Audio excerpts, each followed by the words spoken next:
First Valis here, game 1, Cumin Slavs. Starting off with some of the weaker civs here on paper. It's funny how players do that. What would your thought process be? Because we got plenty of time here in the opening. Yeah, 100%. This is what you talk about on Arena. Exactly. I actually think humans are like, judging by what I've seen in this tournament, I think humans are like top 3 on Arena. I'm surprised that people don't pick them earlier. I think like this, unless you know precisely what to do and you make all the right decisions, the 2TC boom into forward castle, faster imp is like unstoppable. So we'll see what Valis can do. I've seen it be stopped once by Malians. I tried that because I thought that strat was insane, by the way. Like, this is like 3 tournaments back. I don't remember which tournament it was. I tried it against I remember you trying it. I remember you trying it. What did I do wrong? You went kip checks, and your kip checks got destroyed by bomber cannons and then Oof needs to skirm. I remember that. I think you were slightly off on the timing. I think you made too many kip checks on the way up. Okay, yeah, but so I know about that strat, and I've always thought it was really OP, by the way. But I got discouraged when I saw it not working for me. But if you're telling me it's strong, I trust you, and I think against a civ like Slavs, could be really strong. Like, Slav needs the time, I feel. Yeah.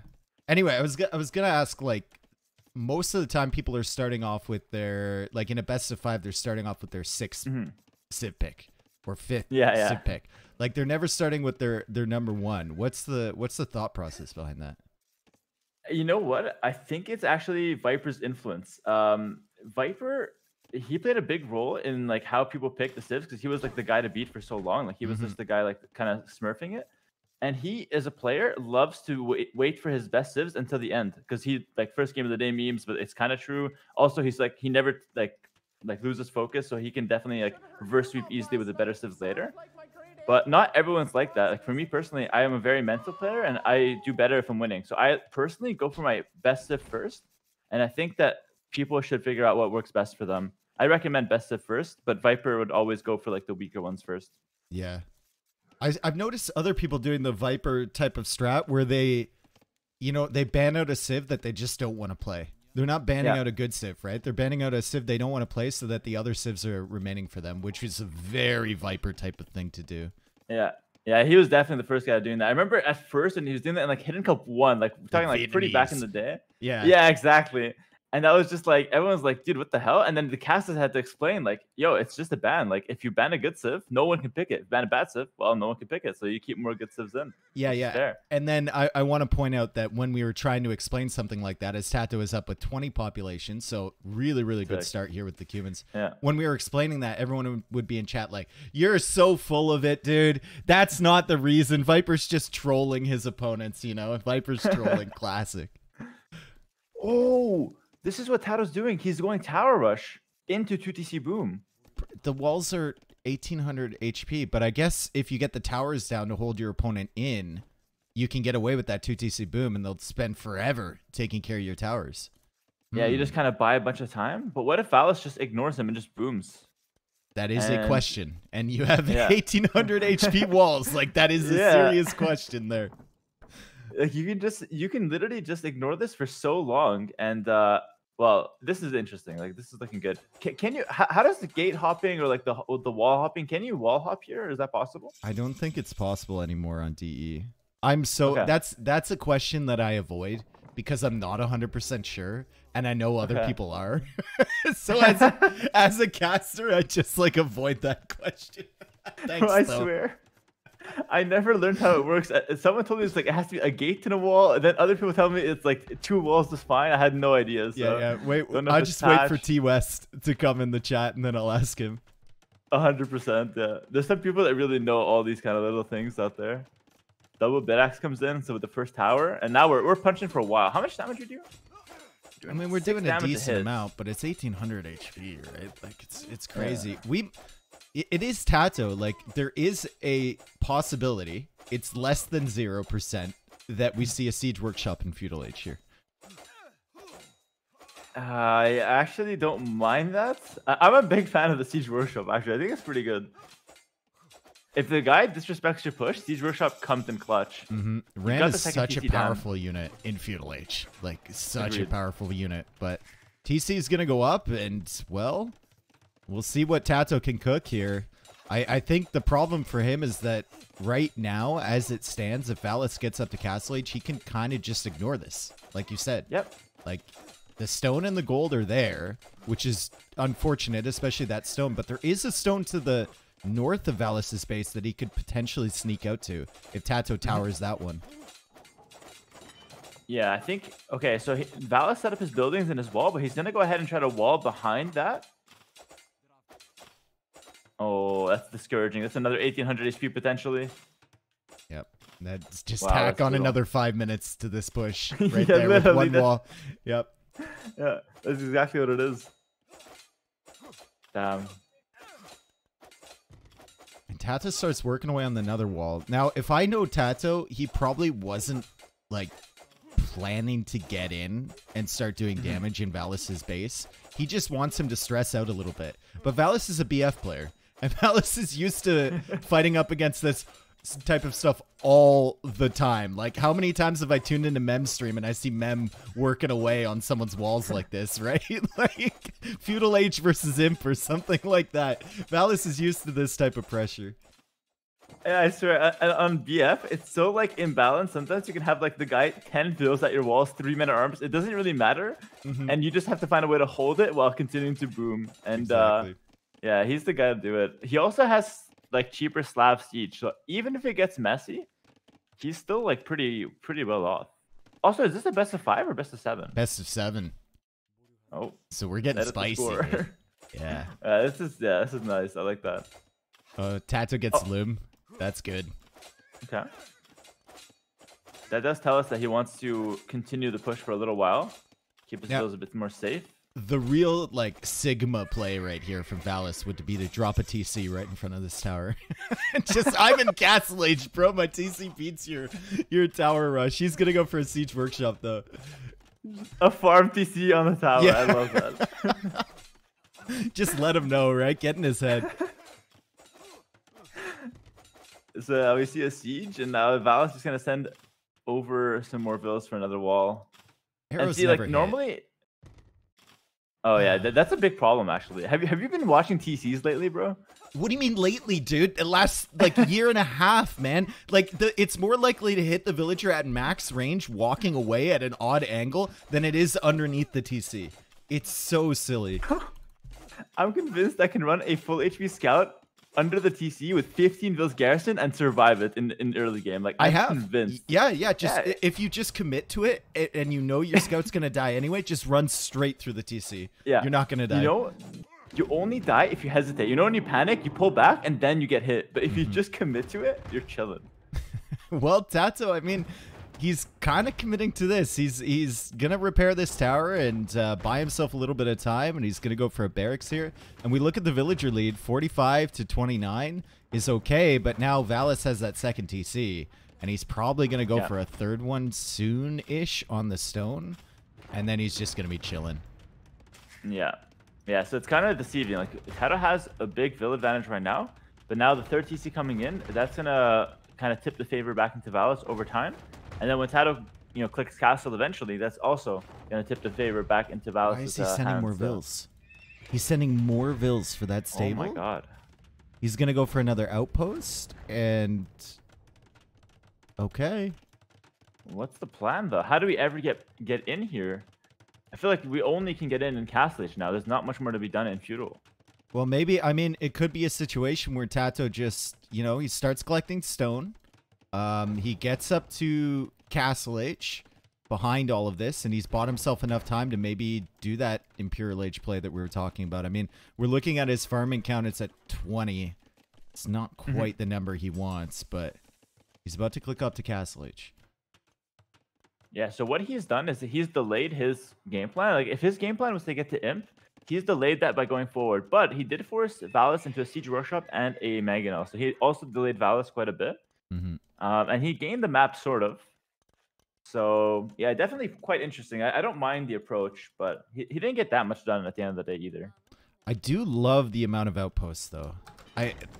You see more and more outposts with the more experienced players in the later stages of tournaments. Like, Tato has full vision. So Valis isn't sneaking anything. And even if Valis comes out with an army that Tato can't stop, Tato is going to know exactly the composition of that army and exactly where it is so he can prepare for it mentally. And that Mangonel is in a terrible spot, but the gate closes, of course. Valis in control of that. Yeah, that's such a risky play from Valis. That shows his confidence, by the way, because like he doesn't need to do that, but he's doing it and he's completely fine with that risk. And yeah, like you said, like Tato controls the whole map. He even sees any monk going to get relics, so there's nothing that Valis can do that Tato won't spot here. And Tato is building up towards that castle play, so he wants for sure one castle, whether it's imp or more castle age pressure afterwards. We'll see. I often wonder like how the game would change if we had games on all visible. You know, where players could like, how much time would you spend on your own eco and how much time would you spend just like spying on your enemy? Like, ooh, he's making a transition. Or like if someone adds 7 stables, you're like, oh, I got to make a tech switch into Halb. But they just debated you with the stables and they've got like, you know, flags on all their buildings. So you think they're fully garrisoned, but it's only 1 unit. I feel like there'd be a lot of mind games. The flags would be the biggest thing, right? Like you make any building, make 1 unit. Or you can make 10 units, and it's all the same flag. So I think that if there's all visible, it's definitely just mind games with that. Tato's doing it, man. Look at his res. Look at the castle. He's going fast simp on this. And I think this is such a powerful, powerful push if your opponent isn't hitting an Imperial Age timing, because the scouts are going to deny the Mangonels coming out. The castle's going to be up, so the Mangonels can't push, and Tato's going to have trips. Yep. Yeah, and I think we can see now, like, Tato's strategy, he got nothing more than what he wanted. He just wanted the map. He didn't care to break in, and he did exactly that. That castle goes up 10 out of 10 times here with the scouts controlling the map. And let's see what Valis does in response, because what's the correct approach? Slavs can't just afford to go imp. They don't have that fast imp army that can just come out. Maybe monks, but nothing really else that can come out with a small economy. The timing from Tato. Castle goes up, instant imp. He goes for the monastery, so he's going to pick up all 5 relics. He has all of the vision on the map. He's going for a few kip checks here to give him a supporting unit. He's got 66 villagers behind this, and Valis' stone is forward. And he doesn't have enough for a castle yet. So when we're looking at, you know, how to solve this problem for Valis, there's not really any answers, is there? Yeah, you have to buy time somehow, but Trebs are so oppressive if they're under a castle. It's so hard to deal with here. And now I'm just thinking back to my game as well, because I was trying the strategy in another tournament, and I made the first castle at home, but Tato did the map control job with just a few scouts instead, and that was where he did a much better job than me. And now he's got the Kipchucks forward much quicker than the timing I was hitting. So yeah, well done there from him. Love how minimalistic his approach was until the castle. I love that I remember that specific game you're talking about, because it was that moment where I started hating the kip checks like the most, because I just watched them fold over. Dude, I started hating them too, man. They were like so bad. They just died to everything. Damn it, man. That was the reason. He's going for petards. He's been using those, bro. Yeah, he loves that unit. Where do you get in? Like, Valis is walling behind all of this. There's a TC over on the other side, too, to protect you. Kipchaks have 40 HP and no armor. Guess he's getting bloodlines, though, so he might be able to survive. But Imperial Age is coming in, and Tats will have enough for a Treb. And Valis is in deep, deep trouble. Okay. Here's the thing. Valis is aiming for imp. Let me push something by you here. What if he just goes no imp Castle Age Knights? Isn't that a better option to deal with these Kipchucks and maybe the Trebs? What does imp get you here?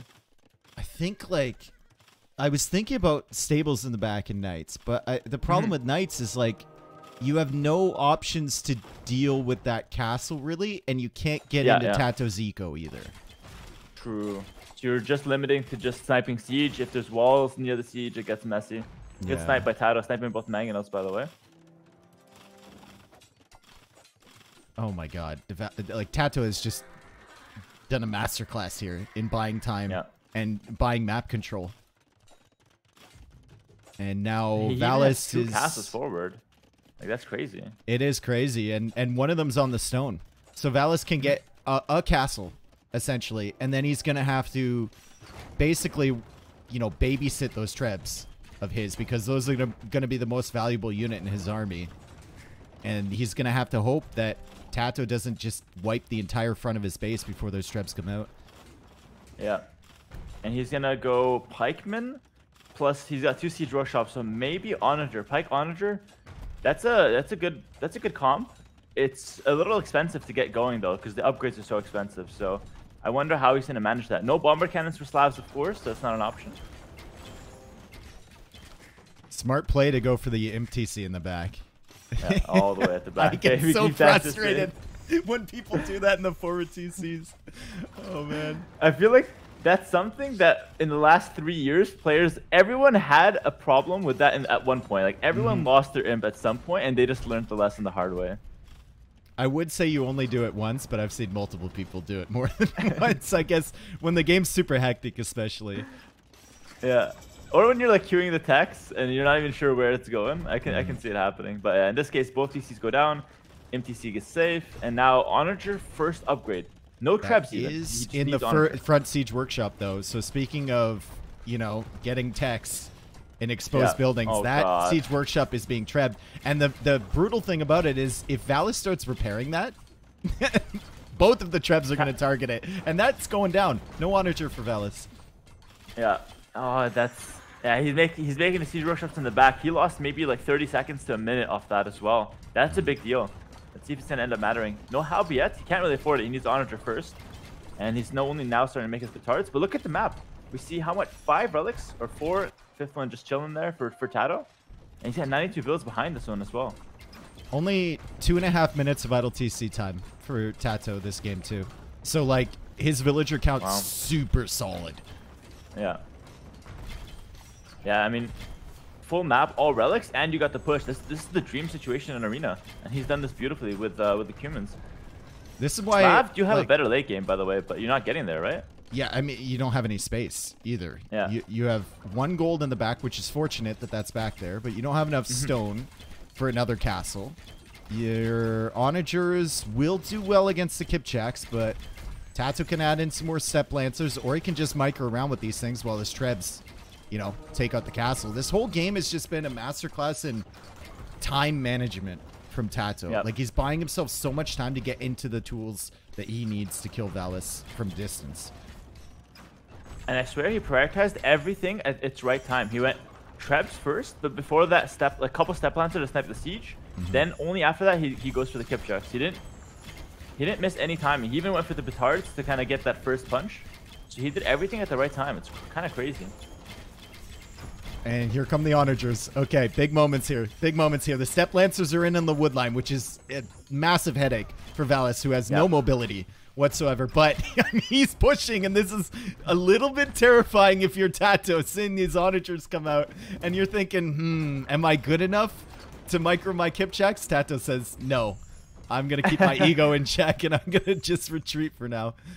Yeah, in a ranked game, maybe he takes that fight. I think in a tournament, he's playing it safe.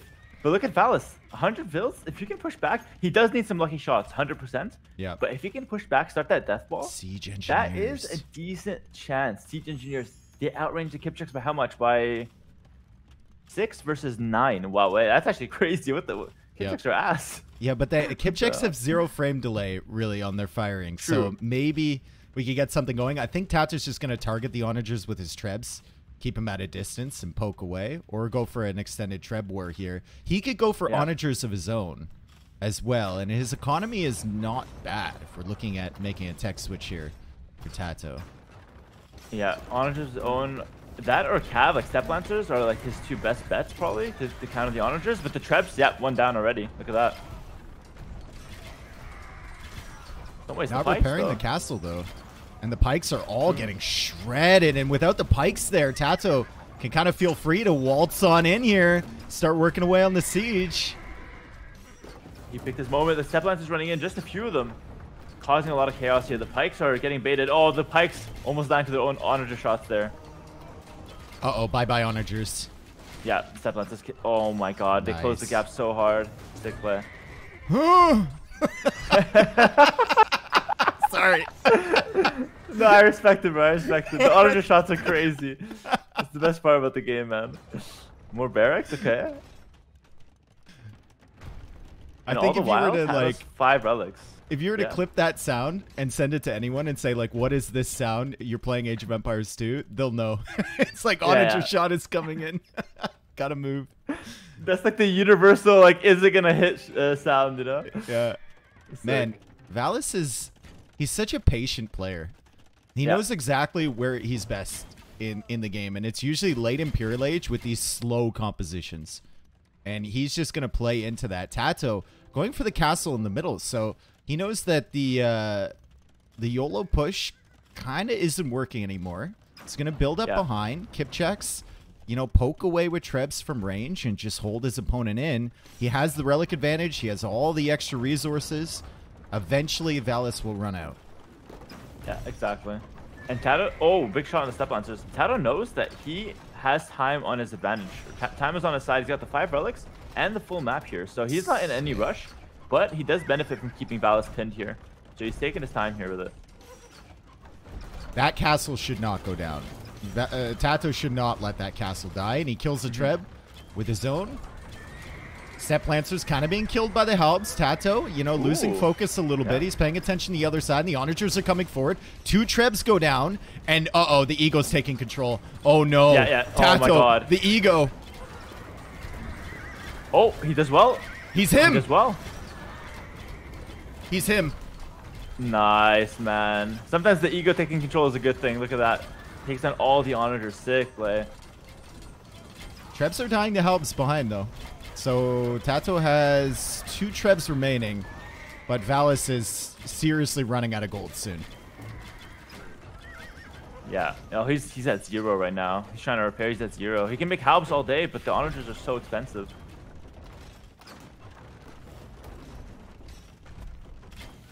Really needs to kill that Treb. Really needs to kill that Treb. Tato's about to be out of stone. Oh, he's having it a little deep. Oh, taking some big shots right there. Elite Step Lancer?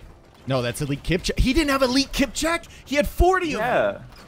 Oh. But the Elite upgrade is so insanely expensive for no reason. Like, unit doesn't even get much better, but I guess that upgrade now. They still have only 4 range, though. It's actually quite weak. Like, that's so low. I never realized how low of a range they have. Yeah, adding an additional attack, though, is nice. And I think they get less frame delay on their firing, if that's even possible. Yeah. I think they get more shots as well. Yeah, I think the Elite is the 0 frame delay. The non-Elite is a bit. But, yeah, it's an expensive attack. He gets that in now, more armor as well. I think he should be prioritizing the Step Lancers, though, no? Like, just to snipe the siege. Or just to even get into the eco behind. Imagine if he got like 10 Step Lancers into the eco. I know the Halbs can clear it up, but that's just distractions, right? It's amazing to me that Valis has been able to push us back, and he's just like, bro, we're playing arena, all right? I'm just gonna wall it up again with mental reset, and then I'm gonna push out with my composition. Tato needs to think about, well, he's thinking about herbal medicine, but he also needs to think about moving these relics back. Oh, yeah, and I know he's done that in the past. He did it versus Viper, so I know that's something he's not lazy to do. A lot of players are lazy to do that. Probably the right time to do that. Monastery to back, just start transitioning those guys. Because you could win late game here. With 5 relics, that's huge. That's a big advantage. He's finally stretching out to take some of these neutral golds in the middle. I think if he was playing towards the late game, I think that push, he thought it was going to win the game for him. But if he was playing from the late game from the beginning, he should have gone off the gold in his own base and just come out to the middle to take that stuff. Yeah, I agree with that. Yeah. I guess he wasn't expecting Valis to hold on so well. Like, not a lot of people can do it. This is actually kind of close. Like, not a lot of people can do what Valis just did here, to be honest. Well, he played patient. He played towards his strengths, and this is his strength. When I think of Valis, I think of Halb Onager, honestly. Yeah. Bro, he even does this. I remember a game, he did this against MBL. He was like, Franks versus Chinese. Franks versus Chinese. Onager. Yep. No, it was Axeman Onager versus Chinese. Oh, true. That's even more impressive. Axeman Onager was Siege Engineer, and he just controlled the whole map with that comp. It was absolutely amazing to watch. And MBL was going Chukanu, and you're thinking like Axeman lose to Chukanu. You know, Chukanu can kind of micro around Onagers, but Valis is just so patient. Yeah, Tato's moving the relics, but it looked like he's kind of panicking with them, actually.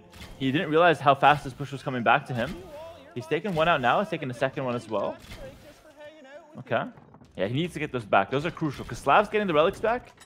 They have monks in late game. They have Siege Onager, which is, oh my god, Valis is teching that, bro. That is nuts. Onager from Tato. A little bit late, I think, for that switch. Yeah, a little bit late. Also, he got Halb himself. That's a bit weird. Why would you want Halb here? I think maybe just for the late game scenario. I have no idea. I mean, I guess Valis is going to start mixing in some non-gold units soon in his mind. Trying to find excuses why he would get Halb. It seems like a weird waste of resources. But Siege Onager coming in for Valis. Oh, boy. How can he afford everything, dude? It's crazy. Actually, you know what it is, though? Like, when you get back your golden stone, he hasn't taken anything. So he's got a ton of golden stone left, and he's in this position already. So beautiful attack rounds, too. Sick. You like have going down there. The Kipchaks cannot engage. They have 6 range to the 9 of the Siege Onagers now in 15 seconds. But Tato has gotten 3 relics back, and he's holding on to this position. He's kind of got to commit to this position to get those relics home. He does have a castle in the north, and that I think he's going to cut in with the Onager. I think he's going to cut along that wood line, and he'll cut off basically all of the wood chopping from Valis on that side.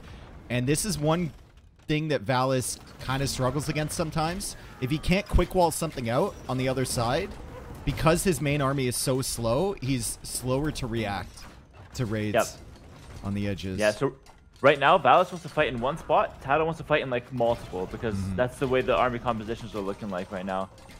Valis' army is getting hella scary. 10 Siege Onagers with the extra range. If you were to ask me if we would be in this position after Tato got to Imperial Age with that double castle setup, I would say like no 99 times out of 100. Maybe 100 times out of 100. Yeah, honestly, it was funny because I remember thinking like, oh, I was kind of hyping it up that Valis has a chance. I didn't expect it to be this good of a chance, though. You know what I mean? Yeah. He reclaimed his whole base. He's taken the gold, and now all of a sudden he's the guy with the push. He's getting Drashina. This is like the full Slavs late game right now coming in. God, he's so good just protecting his Siege Onagers. He's even repairing them. Like multiple villagers just repairing those Siege Onagers. There's one Halb in there. It's so weird hiding inside. But Tato's going for the cut. He's going for the cut. He's got Kipchaks here. And Valis just goes for a castle right away. Finally, masonry, bro. That was so late for Tato. Oh my god. That was so needed, yeah. That castle needs to go up, by the way. It should go up, but a few villas might die. And Tato's even going for siege round by the looks of things. Yeah. Valis might run into wood issues at some point unless he gets that sorted. I have the 2025 arena meta. No one is ready for it right now. No one's even ready to have a conversation about it. But I promise in 2 years, that's how the map's going to be played. Hear me out. Don't cut to raid. Just cut all the wood on both sides of your Tato. Force Valis. Tell him you got 30 minutes of wood. After that, you got to come to my side of the map to take wood. Yeah, you cut like a fire line. You know? Yeah, exactly. Like 10 tiles, like a big line on both sides. Well, that's... I've seen it done. I think I've seen Dark Noob do that.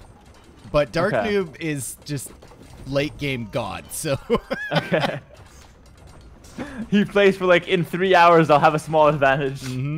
Which is fair. But I do think that that's kind of like how you win these grindy games or how you gain advantage. Because right now, if anything Tato does that's not like cutting the side woods is risky. Because, you know, raiding on the sides, you can always just die to a push in the middle. You're not really accomplishing a lot if your opponent has castles. But if you cut the wood, that's costing you very little besides the time. And you get guaranteed advantage in you know, 10, 30 minutes, something like that. Tato goes for another castle. Finally got, I think it was Step Husbandry just came in for Tato. That upgrade's not as good as people think it is, though. Like, you just run out of res. Yeah, the chokehold isn't like the stable production. It's the you don't have enough food to like spam his stars like that, you know. Okay, Tato. Let's see if he can cut in here. Wheel, bro. He just got wheel. What? 140 bills, no wheel. God, bro. Maybe that's why he didn't have the resources for stuff like masonry earlier. Yeah. Holy. Bro, town patrol is hitting before wheelbarrow. This is depressing, actually. Wait, the Halbs are closing in on the Kipchak on the right side. But Onager shots. Oh, these Halbs are dead. Oh wow. Oh wow. Suicide mission in here. Unless No! He can't get the onager. He can't get it. He can't get anything. Oh, God. That was brutal.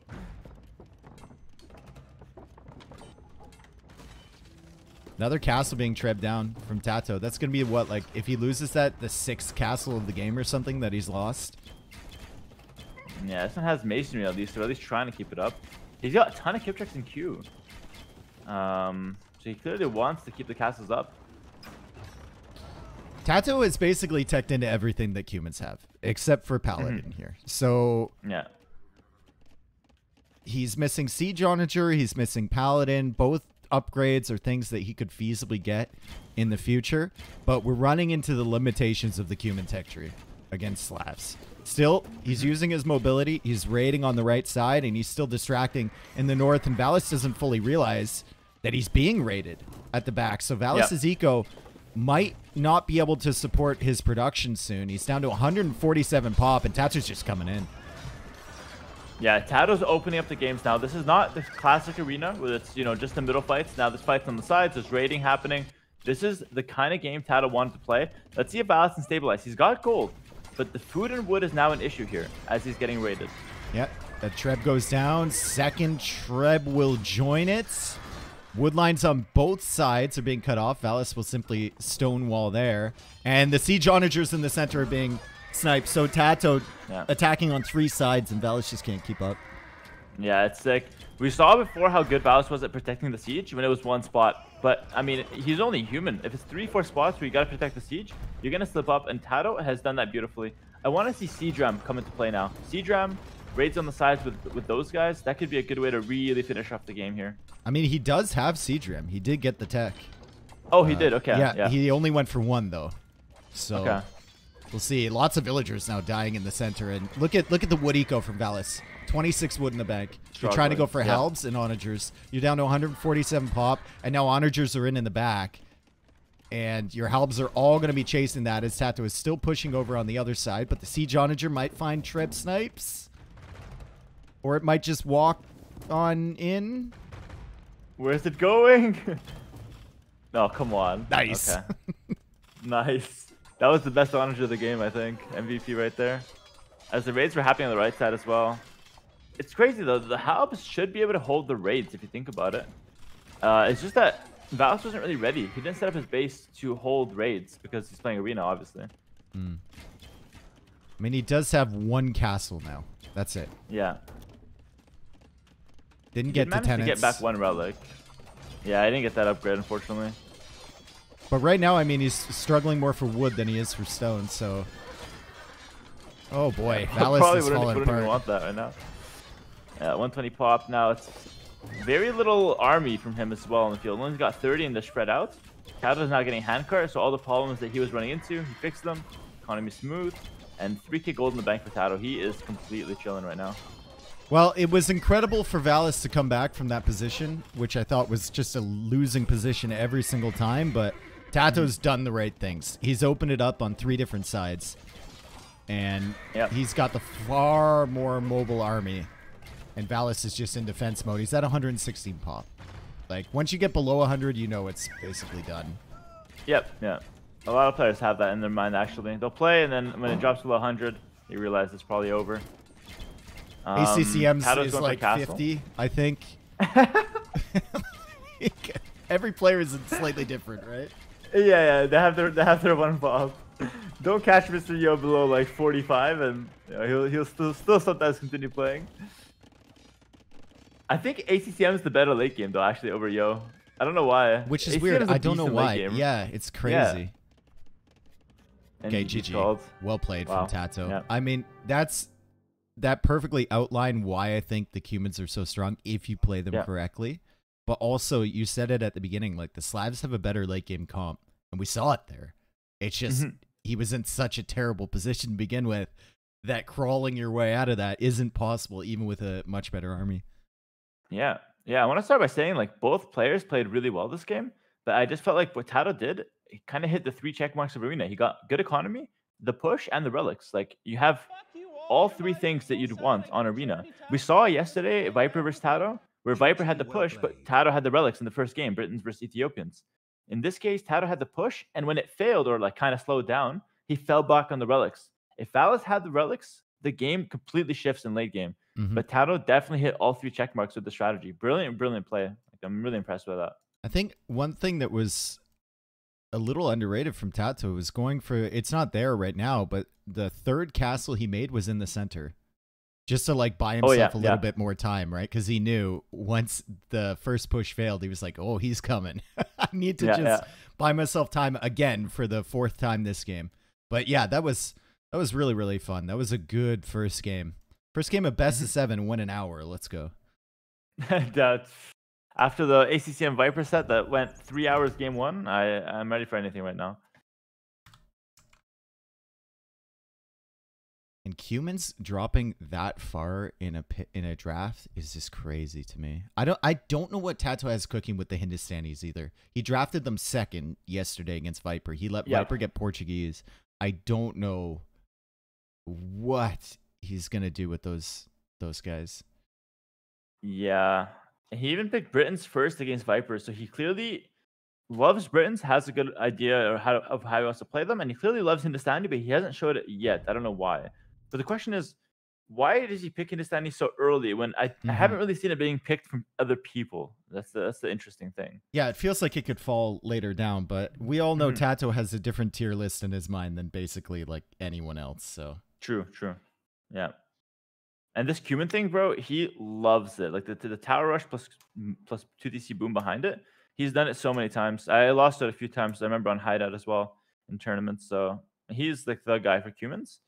Yeah, like I mean, next up, like what would you pick if you're Valis? I'd probably just go with the top tier pick here. I don't want to lose 2-0 myself personally. I think I would pick Incas, and I think if I was Tato, I would pick Khmer. Okay. Solid. Yeah, I like Khmer and Arena as well. They kind of have the same problem as Cumans, where their late game is a little suspect. They don't have like the typical monks and the typical onager setup that you'd want from most good arena civs. But they do have the Ballista Elephants and obviously a really solid economy, so they can play. What do you think about this draft format? We got 15 seconds before the game starts, by the way. I love it. I want to see that for other like settings as well. It forces you to plan ahead, but think on the fly for the draft. That is so like amazing as a concept for pro AoE. It just takes adaptation to the next level, and this game's all about adaptation. So yeah, really, I find it really entertaining. And sometimes you get these like wild civ matchups where you're like, oh man, who's better in post imp? Is it going to be the Mayans or the Huns? In arena, you know, with full late game comps, and we're not talking about raids or anything. Yeah, exactly. Like I don't know about you, but I can't watch another Turk Bohemian game on this map. You know what I mean? I've seen enough of that stuff. So it was the perfect way to add something new to a meta that was already fully discovered. And props to whoever came up with that. I really want to see that in other tournaments too. All right. So it's going to be Khmer versus Incas. I knew, by the way. Nah, you were trolling. You knew about it. I admitted it. Listen, I admitted it. I thought you would call me out right away. I always do that stuff against Tristan, and then he knows, man. He just calls me out. I was oblivious. I was like, what the hell? Dave's kind of crazy with this. I'm cracked, man. What does you know that I don't? That's like, yeah, I mean, Khmer Incas, nah, that's a fun matchup. I think the new Incas are insane, though. How do you stop Kamiyuk? Discounted Kamiyuk. I think you just win map control first. That's the key with Khmer here, right? Yeah. Kind of feels like a repeat of the styles of last game, where Valis has the civ that wants that one big push, and Tato needs that like mobility, that raiding aspect on his side. I think we're gonna see a example of why Eagles are not as good at the Monk War as like Kev. Eagles are nice. You can produce more of them, right? They're gold and food, and they're fairly cheap. Whereas Light Cav are pretty expensive on the food eco, but Light Cav are faster. And they snipe the monks a whole lot sooner, and they actually do win the fights against Eagle Scouts. So I think Tato will probably win the Relic contest, and then Valis will be in a situation where he's going to have to produce more units in Castle Age, which will give Tato the advantage going up to Imp. And then Tato will get a forward position, likely, but we'll see. Yeah, I'm actually not sure if you should even fight the relics as Mesocivs. I'm not convinced about the Eagle Spear because the problem is like the Lycav just fights and then the low HP Light Cav can always run back. That's so oppressive. You run back, you heal, and you just build up your numbers. Whereas the Eagle guy he's just sitting there hoping you make a mistake, basically. We could see some sort of masterpiece from Tato as well. Like Khmer they're such a quirky civ. Not having to make the buildings, you can go up earlier, right? You don't have to make a barracks if you want to make your archer rangers stable. Your scorpions get an extra range. Like there's a lot of different things. You can house hop with your forward villagers. Like there's so many different things you could go for, and we know Tato is a super creative player. So as much as I think it might be the light cav meta for him, it could easily be like a castle drop or something along those lines. Yeah, here's the thing about guys like Tato as well. They're so known for like not playing meta. So when they do pull out the meta, it's often comes at a little bit of a surprise as well. So I think he has that at his advantage. But to be honest, I don't know if there's any strategy that competes with just like stable, no barrack. That's just such a good opening. Probably should go for that. Well, we'll see what his uptime is. For Valis, I think there's an angle where you can go heavy eagle so that you guarantee you win the relics, and then instead of booming, because then you can't because you went heavy eagle, you push instead with a siege workshop. There's an angle to do that, I believe. Maybe. I just don't know if you're like, especially with this relic setup, like Tato's gonna get at least one. Yeah, guaranteed. Maybe two right there. If you're only 3 versus 2 relics, I don't know if that's paid off long term, and Tato will probably be up before you. But Tato is up 23 villagers to the feudal age, 24 villagers here for Valis. Tato's not up as fast as I've seen some people go with the Khmer. Yeah. And he's going to be on gold. Quick. He wants to get like the uptime without making a building. So yeah, it's typical Khmer stuff here. If he's going up a little later than what you're used to seeing, it could mean that he wants to like fight with like light cav and stuff. Doesn't want to go for that like pure boom. Possible. What I like about the Khmer is I feel like they build up into Imperial Age really fast too. Like if Khmer had a good tech tree with like bomber cannon monks, they could easily be like top tier arena, like best of. Well, didn't they used to get bomber cannon? Did they not, like years ago? Yeah, I think so. I mean, they used to get everything at some point. It was a civ that got like, it was ass when it came out, then it got turbo buffed, and then it got stabilized a little. As always, that's like the arc of civs. Like every civ that comes out is like either broken or terrible, and then just gets balanced out or over nerfed or over buffed. Something like that. I think Vietnamese are an exception to that. Vietnamese were terrible, and then they got buffed into the point where they're okay or good, depending on the map. And I'd agree with you until last batch. The new buff for Vietnamese is so unneeded. Like, why is that coming in? Well, they've never had their time in the spotlight, bro. You got to give each civ the time in the spotlight, right? Yeah, I'm cool with that. Take Chinese off. They've been there for 25 years. You know what I mean? So I'm cool with that, yeah. Let the Vietnamese have a chance. Okay, Castle Age on the way for Tato. Significantly faster than Valis because he didn't need to make the buildings. Valis will have more villagers, though, by the time he reaches, and he's going Barracks, Market, Blacksmith, so we will see the Spearman and or Eagle production coming in shortly. Yeah, I don't know. I'm not convinced. I think I want to see another Barracks. Like, I think the push has way more merit than the one Barrack. He's going to invest so much into getting relics, and he's not going to get very many of them. That's the way I see this playing out. Tato's going for the stable.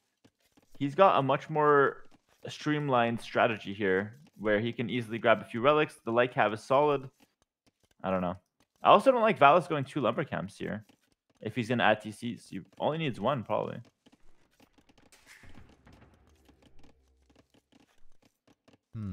You're counting lumber camps, eh? That's the T90. Yeah. That's the classic T90.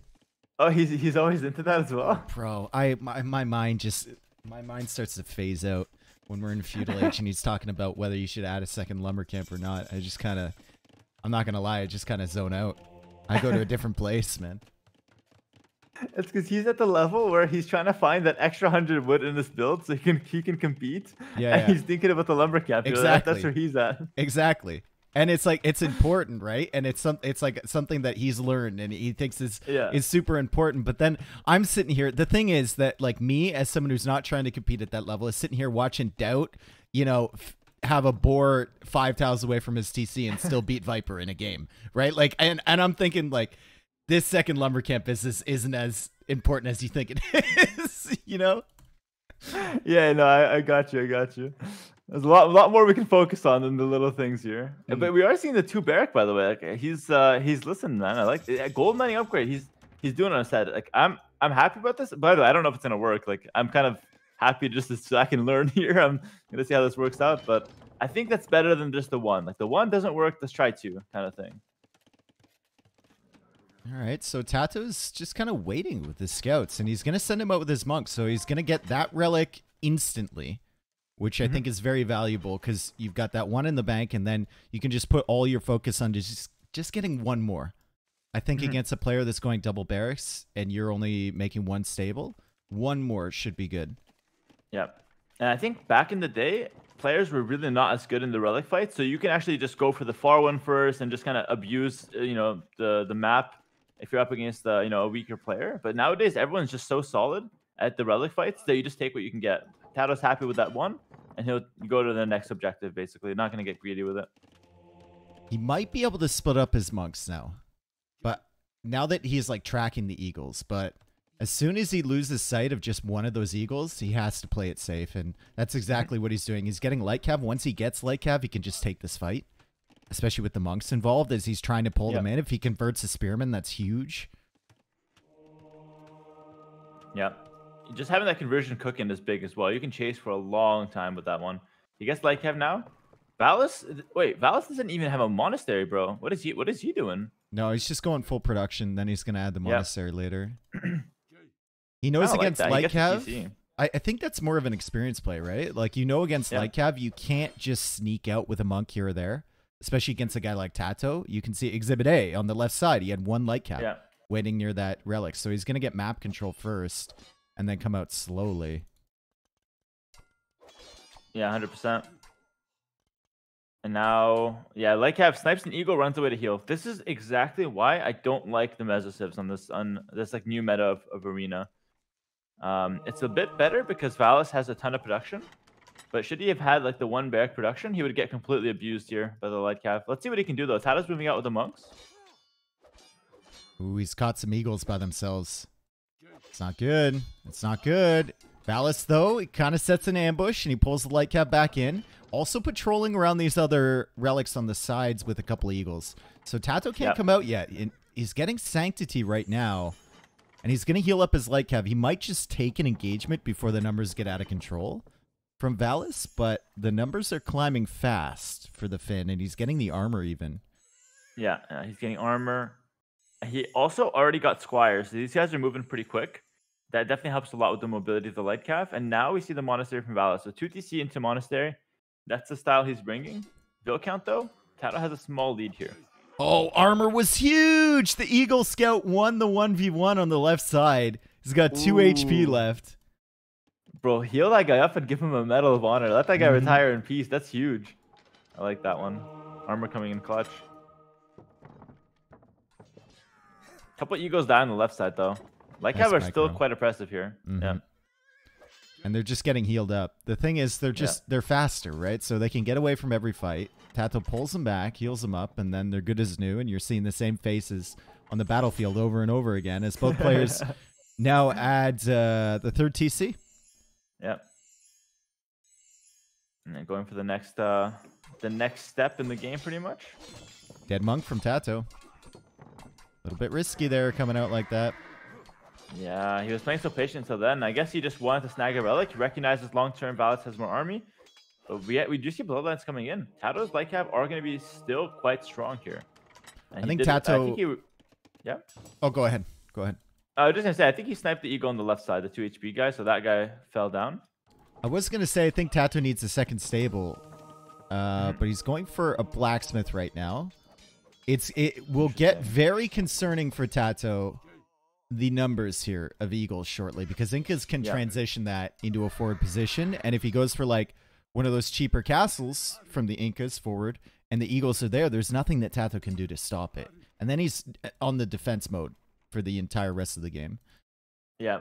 I love how you put that. The eagles aren't only fighting for relics here. They're also building up to fight for that forward position. That's a really good call.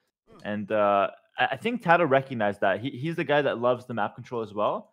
So maybe he adds, instead of aiming towards Imp, which is such a natural thing to do from here, maybe he adds 2-3 more stables and fights the relic castle. is in the gate, and the monks are dead, and the light cav are in. Oh, that's brutal. But the villagers do. I mean, they don't have loom, but they have the armor upgrade. I guess someone do the math. There we go. There's loom. Loom's coming in. And the armor, I mean, armor's there too. Like it's helping out.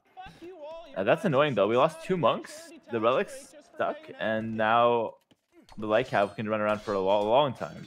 And the eagles are gonna die in the back here.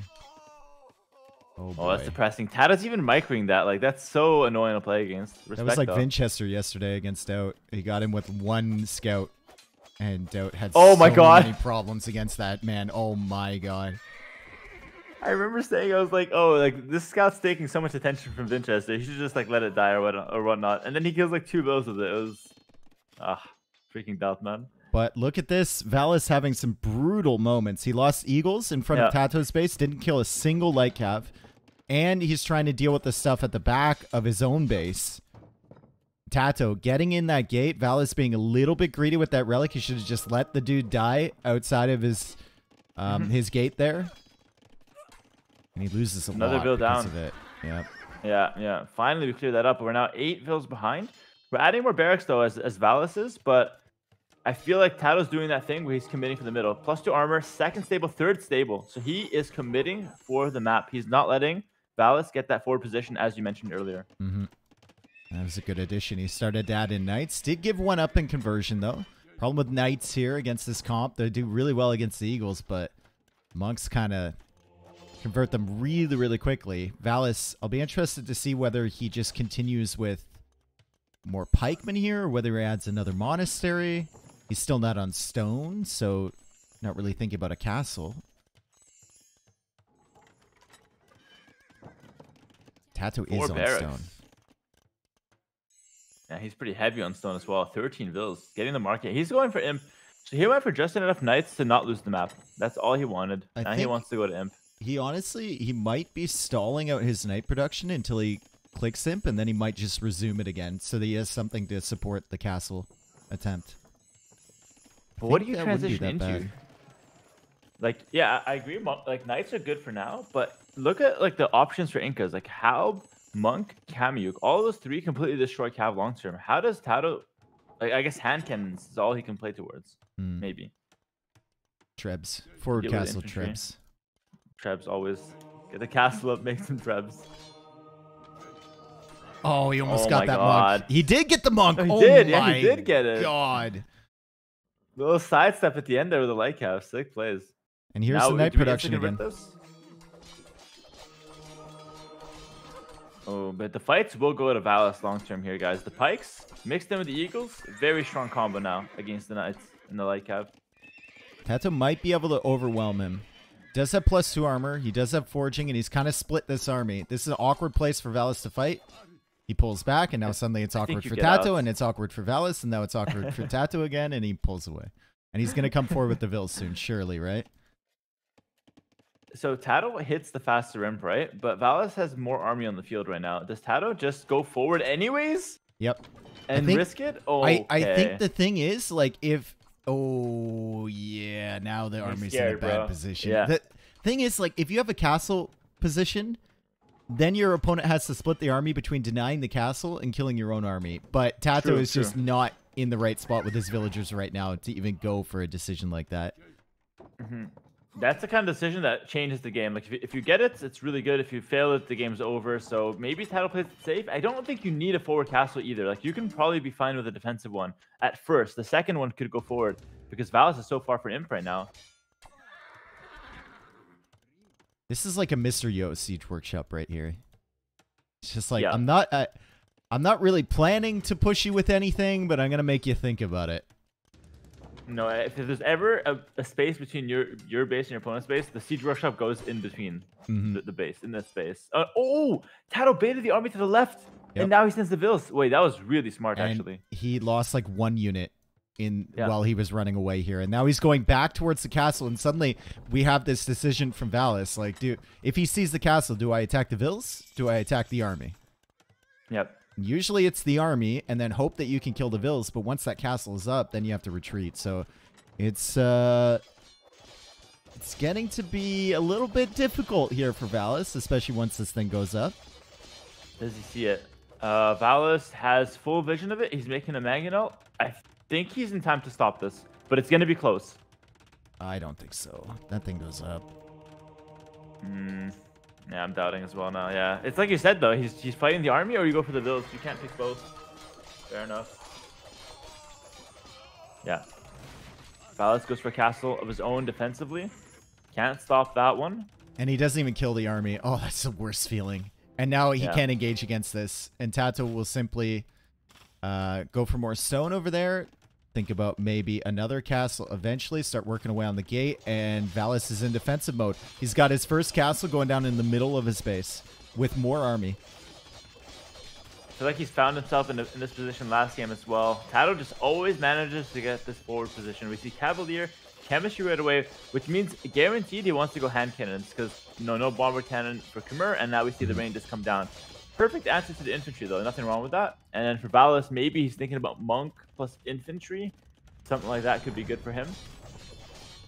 We're getting into a situation once again where we're thinking like composition for Valis' Civ, maybe a little bit better initially until Tato gets like the super text for Khmer, because it's really tough to stop Khmer if they have gold access. But are Ballista Elephants real, by the way? Like, do you go for some here? Or is it not worth it? I think you do, especially if you have an army like this. Imagine cutting one Ballista Elephant. You cut the wood line right there. You get in. Yeah. Or they also Ballista tank, Elephants. they also do some damage. Yeah, to stop the infantry here. But I think you got to get your priorities straight, right? You can't go for everything at once because you're at the end of the day, you're on 110 villager eco. You don't have that much res in the bank. So you go for Cavalier first, then some hand cannons to deal with the infantry. And then if you want to get cute, you can get cute. Yeah, the ballistas. Yeah. Oh, I love this from Valis. Look at, he's laming the gold on the left side of Tato's base. Oh, with one villager that was making outposts. He's got the vision, and he's got some resource, some mineral denial there. I like that. And always Valis with the onagers. I think he canceled it or what? Like, what happened there? I think he was getting the tag. There's the Bliss Elephant era. Yeah, no, it's coming out. Valis is going for outposts on the wood lines. He knows. Hey, yeah, he knows. He knows. Bro, even last game, he even walled back the petard, the petard place. Valis knows like the little tricks here, which is kind of nice to see. Yeah, the Onager tech finished. He didn't cancel it. He just has it. He's gonna go Hab Onager. That tends to be the, people think the clown strategy is actually like the monks, but I think it's actually the Halb siege. They love this like Halb Onager stuff. Like early siege on engineers, early Onager. Yeah. And yeah, they just know how to play it. Like, they're patient. That's the thing. Patience is a virtue. As this Ballista Elephant is stuck in the woods, and Valis is like, hello, I can see you. Valis uses the entire life of that Ballista since the start to the end. He's going to wall behind it. Yeah, smart. Still, though, I mean, Tato's with one guy forcing some reaction. That's pretty good. Is Tato going to do the herbal medicine 100% challenge on this set? Because it's 2 games out of 2. So far where he's gotten herbal medicine. Based. I like it. I respect it. Yep. It's a cheap tech and it gives you so much value. Yeah, it's 200 gold for ×4 healing in the castle. That's really good. It's ×6 actually. ×6? It used to be ×4. Okay. It's ×6, I believe. Yeah. Yeah, that's crazy then. It's 200 gold. Like, that's 2 monks. It's definitely worth it. Tato's abandoning that Ballista Elephant idea. I mean, he already forced the reaction, so it's fine. But Tato's army is still decent. Like, it could come down to micro here. Fortified wall from Valis. That's a good tech. I like that one too. That's the BF special right there. Okay. Oh, we should play arena, but give every player a pawn in the back. See who wins. Like with fish or just with fish in like initially, or are we just talking just water, no fish whatsoever? Just give them the BF pawn, the 2 shorefish pawn, and just see what they do with it. That's what I want to see. I want to see him work with just no fish whatsoever. Oh my god, outpost wars over on the left side. Holy. Bro, what the hell is Valis taking into? Crop rotation, guilds, and town patrol. I need to screenshot this. This is some garbage he's picking up. This is like Red Bull time limit meta right here. And he's throwing in arson. I'm screenshotting. What the hell is that tech lineup, man? That's way too good, bro. He's getting ready, man. He's getting ready. Onager now coming from Tato. Look at the amount of buildings they're placing on the left side. Both players just know this is shifting over there. Siege workshops. I see 4 siege workshop foundations in my screen. It's 6 outpost foundations over here. One for each.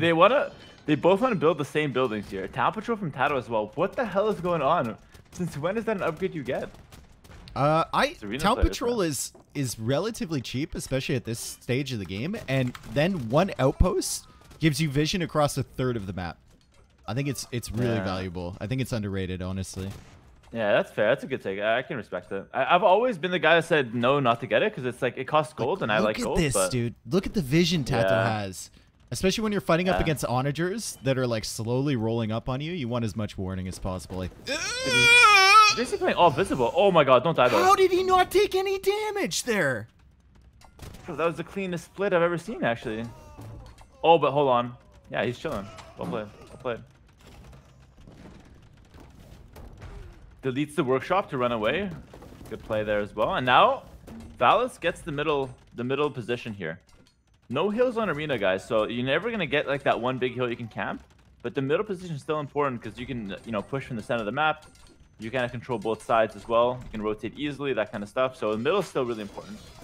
Now we're sitting here wondering, Khmer, like no bomber cannon for Khmer, right? To deal with these onagers. He's got onagers of his own with siege engineers, I suppose. Ballista elephants are a very long way away if he wants to go for them. He needs more castles, and it's a big investment. Just kind of like, what do you do? I think playing towards heavy scorpion with 10 range. No, you only get 9 range on those guys. That's not enough. Yeah, it has to be onagers of your own, I guess. Yeah, onagers of your own should be okay here. Run around, use your mobility again, try and cut, try and raid at different angles.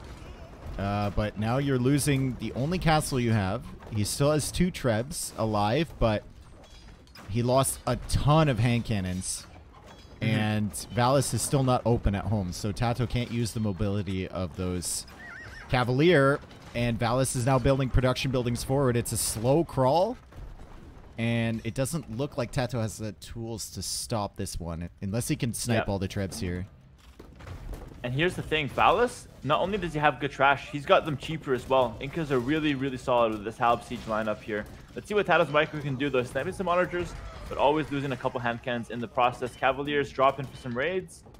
Valis is looking a lot more solid in terms of composition. That being said, 99 vills, that's not really enough. I think I'd want to bump that up. That is kind of weird, isn't it? I thought he would be higher than that, but I guess he's been 2 TC production. Or he lost one of them? He lost one of them, I believe. Yeah, he lost one on the front. Could have remade it. But I guess, vills aren't the most important right now. You're not going to really get raided anytime soon anyway, so hundreds should be okay. Your army's cheap. Also, the stone he walled in, by the way, or the gold, sorry, he walled in. It's kind of paying off. Like, Tato can't use that now. All right, Tato. What are we going to do here? He's going to go for more archer ranges, and he's going into capped rams. So is he going to try and, like, push through the walls or something? So weird. You can't push with capped ram through the center here. Onager Halb? No way, yeah. It's just a waste. Yeah. I think capped ram could be, like, a push on the side kind of angle, but seems like a weird thing to prioritize right now. I don't think we even have the right army right now. I think probably that capped ram tech is telling us that Tato is running out of ideas with how to deal with this. Yeah, what does he get now? He's selling wood. Yeah, it goes to Sar. You need that. You need that. You would say that. Sucks for Halbs, but yeah, I know I would. I feel like, bro, I swear I have no credibility when I'm recommending cavalry because everyone's like, yo, obviously you're saying that. But yeah, I guess Cesar is the only option here. For real, guys, please believe me. I love in your unique units video, you said that Arumi died a Hussar, and I had the same reaction as Viper, and then Viper just had to make a scenario to prove it. I didn't watch Viper's reaction video, But I do need to go back and visit that. To be fair, bro, in my games, my Urumi or Dyna Hussar, they're not a light cap, so I think the problem for Urumi is that we play on normal speed. We played on fast speed where there was less time to micro and pull back and like snipe individual units. They would be super good. Like if you play them in CBA, oh my god, dude, they rip everything. Every unique unit that they match up against, they just destroy. Really? They're actually that good? Yeah, they're crazy. Nah, I'm doubting then.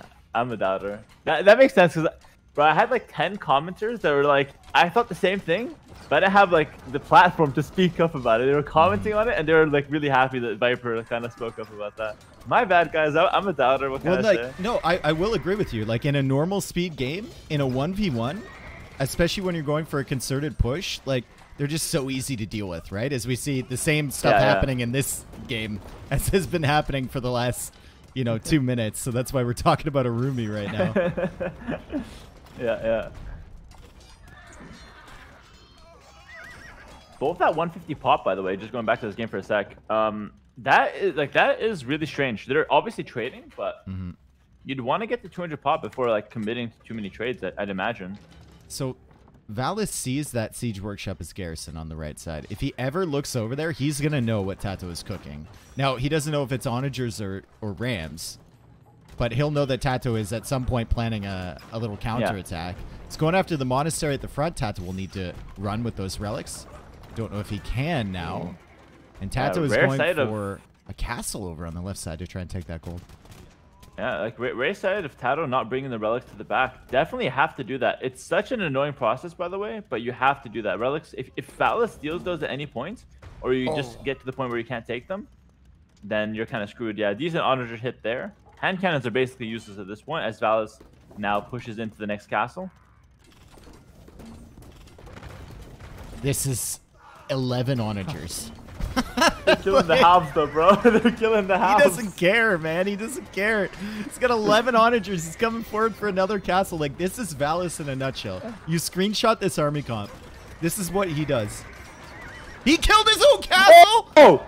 Did he actually? Wait a second. I got to rewind that. Did he delete it? Oh my god. Oh, big honor shot. He deleted it. He deleted it. Okay, thank God. That scared me, man. We all know that feeling. Good on him, then. He recognized the danger. Yeah, big trades there as well. Now the castle gets dropped down on the relics. Like, that's what I'm talking about. The relics are now completely neutralized. Tato's looking in trouble right now. The push he was cooking on the right side, by the way. Where are those rams going? Yeah. Holy. He was cooking in the microwave for that one. Capped ram against fortified wall, too. Just like tissue paper against cement wall. It's not going to happen.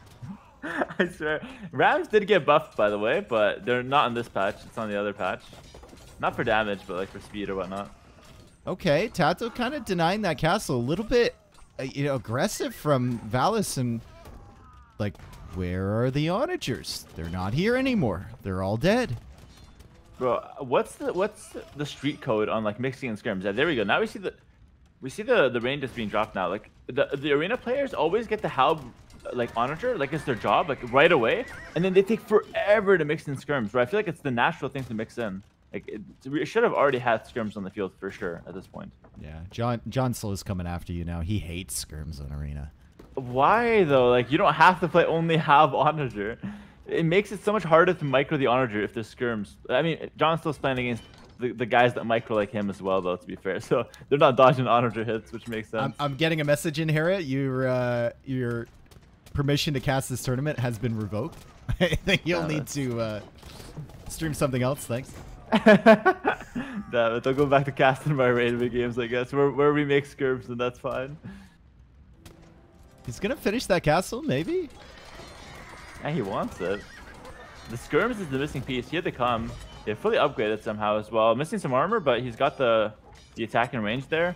Gets stumbling as well, just for the extra 10% accuracy. Oh, and now the comp is sick. Well, the helps get split apart. Good micro from Valis to avoid some of those shots, and he's getting some onager kills. Nice micro there as well. Tato gets one, but the castle's going to go up. Yeah. And the relics is the big story here. Valis just needs monastery forward, grab those relics, and the game is 100% secured as far as late game at least. Tato has to push back this position. How huge is that fortified wall now on that gold? Like, Tato could have been taking that gold forever. Yeah, that's what I'm saying. That's actually like 800 times 3. That's a solid amount of gold that could have helped out. I mean, that being said, though, even if Tato had that gold, what army are you making? I don't think it's a gold issue. I think it's a comp issue. Civ issue maybe as well. Oh, he's coming forward with another capped ram. Hang on a second. Hang on a second. We're getting reports from the field. There is a capped ram coming in on the right side. A hit, bro. 1 hit. Officials are reporting the capped ram has gone down, doing no damage in the process. That costed $75, by the way. The stars are running in, trying to set the siege. But the Halbs are eating them alive, man. Yeah, and the siege survives. Big shots. Big shots. And the only castle that Tato has is going to die, which means no more Trebs for you. And the Trebs die at the same time. They go down with the ship. Yeah, that whole position's lost now. Tato struggling. 175 pop. He's pop capped. He needs to throw down some houses, panic down some houses right now. But I mean, he's just fighting for his life at this point. It's desperation mode. GG called. Well man, played. Valis is like, is every game going to be like this with Tato pressuring and Valis just the slow crawl with onagers? I kind of like it. I'm not going to lie. Like, he's doing exactly what he needs to do. He's playing towards his skill set. It's like a clash of styles. And and you know what? Valis made some adaptations this game with fortified walls, walling off the sides so cuts don't work. We also didn't have that like mega cumin advantage as well. Yep. So it seems like Valis definitely had a much easier time holding the push from Tato this time around. Maybe Tato has to adapt, honestly, because cumins do this style better than any other civ. I don't think civs can get that kind of advantage if they don't have that second TC in feudal. Well, I think he knew, like, he was looking at the civ disparity in the tech tree, right? And he's thinking, if I don't pressure fast, this game is gonna just end up like this anyway. So that's why he went for the castle, right? But now I'm gonna examine like the Civ draft and just look at the late games from all of Valis' Civs. That might be what he was drafting towards. Just like, let's get a super powerful. Like Bohemians, Halb, Hoofniets, Teutons, Halb, Siege Onager, Monk, Aztec. You got Pikeman, super Monk, Onager. Yeah, the Franks. We're talking about the throwing axeman Onager comp. Goth and Vikings are a bit weird, but I mean, those are the last two picks. You don't have many options at that point. But it seems like his main game plan is that slow crawl push. There is another Civ that I think of as very similar to the Cumin style of like holding map control and buying yourself time. Bengalis are kind of similar to that. Like you get the extra eco from the villas, and if you just go hard into monks and castle age, your opponent, like and production behind, like you're holding your opponent in their base and they can't really deal with it. So we'll see what Tato decides to do with those. But loss for Khmer, win for Incas. We will go into game 3 shortly. What do you think the civs are going to be? They're not started yet. They haven't started the level. I think Tato's the kind of guy to pick a good civ now. I think Tato probably responds with Britons. Yeah, I'd say Britons for Tato. And I think Valis probably goes for something like Franks, probably. Okay. Britain Frank. I'd love to see that matchup. Maybe I'm just like telling you what I want to see and not what I think is going to happen, but fair enough. I don't know. I think Tato pulls out the Persians and Valis goes for the Aztecs. Persians? Really? When you're down a game like that? You're not down a game. It's 1-1, dude. It's 1-1. True. Maybe Tato thinks that Valis is going to go for a super good civ, so he's just going to, kind of try and win with one of his bad ones. Yeah, I guess. Tato has 4 good civs. Like, they both have 4 good civs, 2 bad civs from the draft. It's quite obvious. What if he goes Huns? What if? Huns? They're considered the worst arena civ last time I checked. I don't know why, though, but I guess, like, no monks, no onagers, but... I think John Slow was saying, like, he was saying Chinese might be the worst. No way, really? On this start with the minus food. It's just brutal. Oh, true. Yeah, I can see that as well. But yeah, I mean, Chinese weren't banned. Chinese are the only Civ left out here. Oh, okay. Yeah, fair enough. That's definitely the worst one then. I think the problem with civs like Huns, civs like Chinese, you don't have the tools to play late game. Like you can't really compete with the top tier late game civs, and your early game, your push or your development isn't that special either. So you end up just having the worst of both worlds. Like Khmer have a bad comp. What is it? I was so close. Aztecs Hindustanis. So he's pulling out the Hindustanis. We'll see what he has cooking with these. I'll be right back, by the way. Give me like a minute. Yeah, sure. All right, sounds good.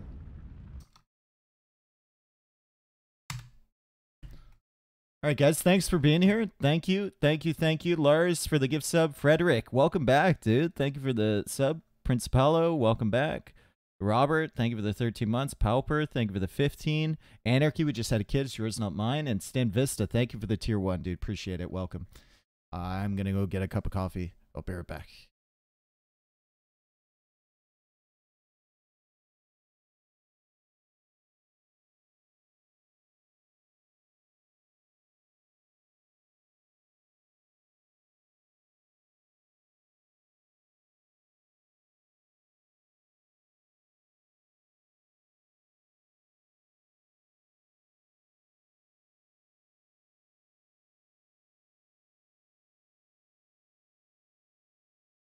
Okay, I'm ready to go. All right, same here. 40 seconds on the clock. And yeah, I mean, Aztecs Hindustani. I'm really curious about the Hindustani pick. I'm not convinced of the Civ, but I think the 9-range hand cannons is an interesting one. Gulam is so fake. I hate that unit. Over nerfed for sure. I think the only reason that it got nerfed is that Mayans literally had nothing against it. Yeah. Like that Civ matchup was horrendous. It was just like kind of get to a castle, spam Gulams. And they got nerfed and they had a little bit more of something to do against it. But I think like you give Gulam the extra HP, you give him a little bit more attack, and then you take away one of the bonus damage they get against Eagles. And then the unit is fine. Exactly. Yeah, exactly. I like units to be like more well balanced. Like, yeah, it counters a certain unit, but it shouldn't like absolutely dominate like a certain civilization. Like, that just can't happen. So yeah, I'm definitely on board with that. Make it a bit more well balanced, good against everything, less good against the thing it's supposed to counter. And yeah, you have a much more fair unit, I would say.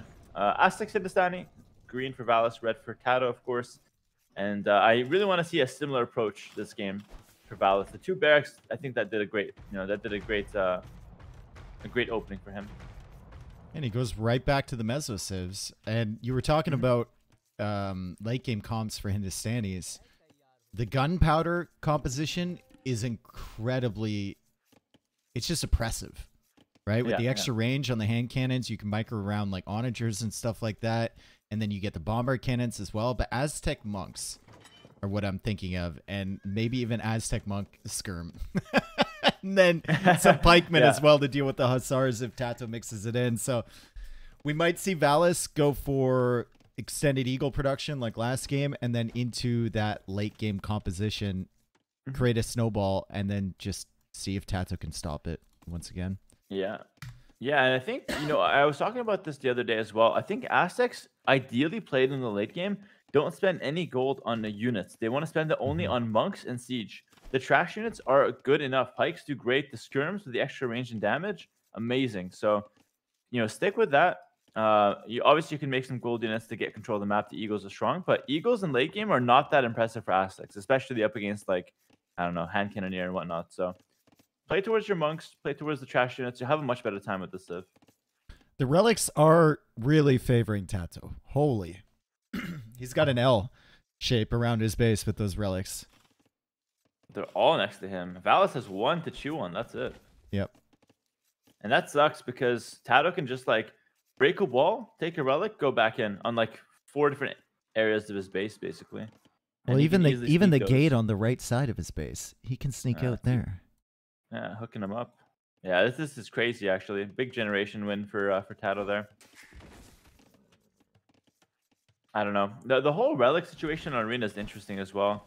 Sometimes I feel like the relic number should be randomized actually to force them to scout and like see how much they want to commit to it. Like randomize it between 1 to 7 relics. You got to scout to see how much there is. I think Burmese becomes like way more powerful then. Yeah, I guess, but that's good. Like, where Burmese aren't terrorizing the Arabian meta. Like, let them have one map, I guess.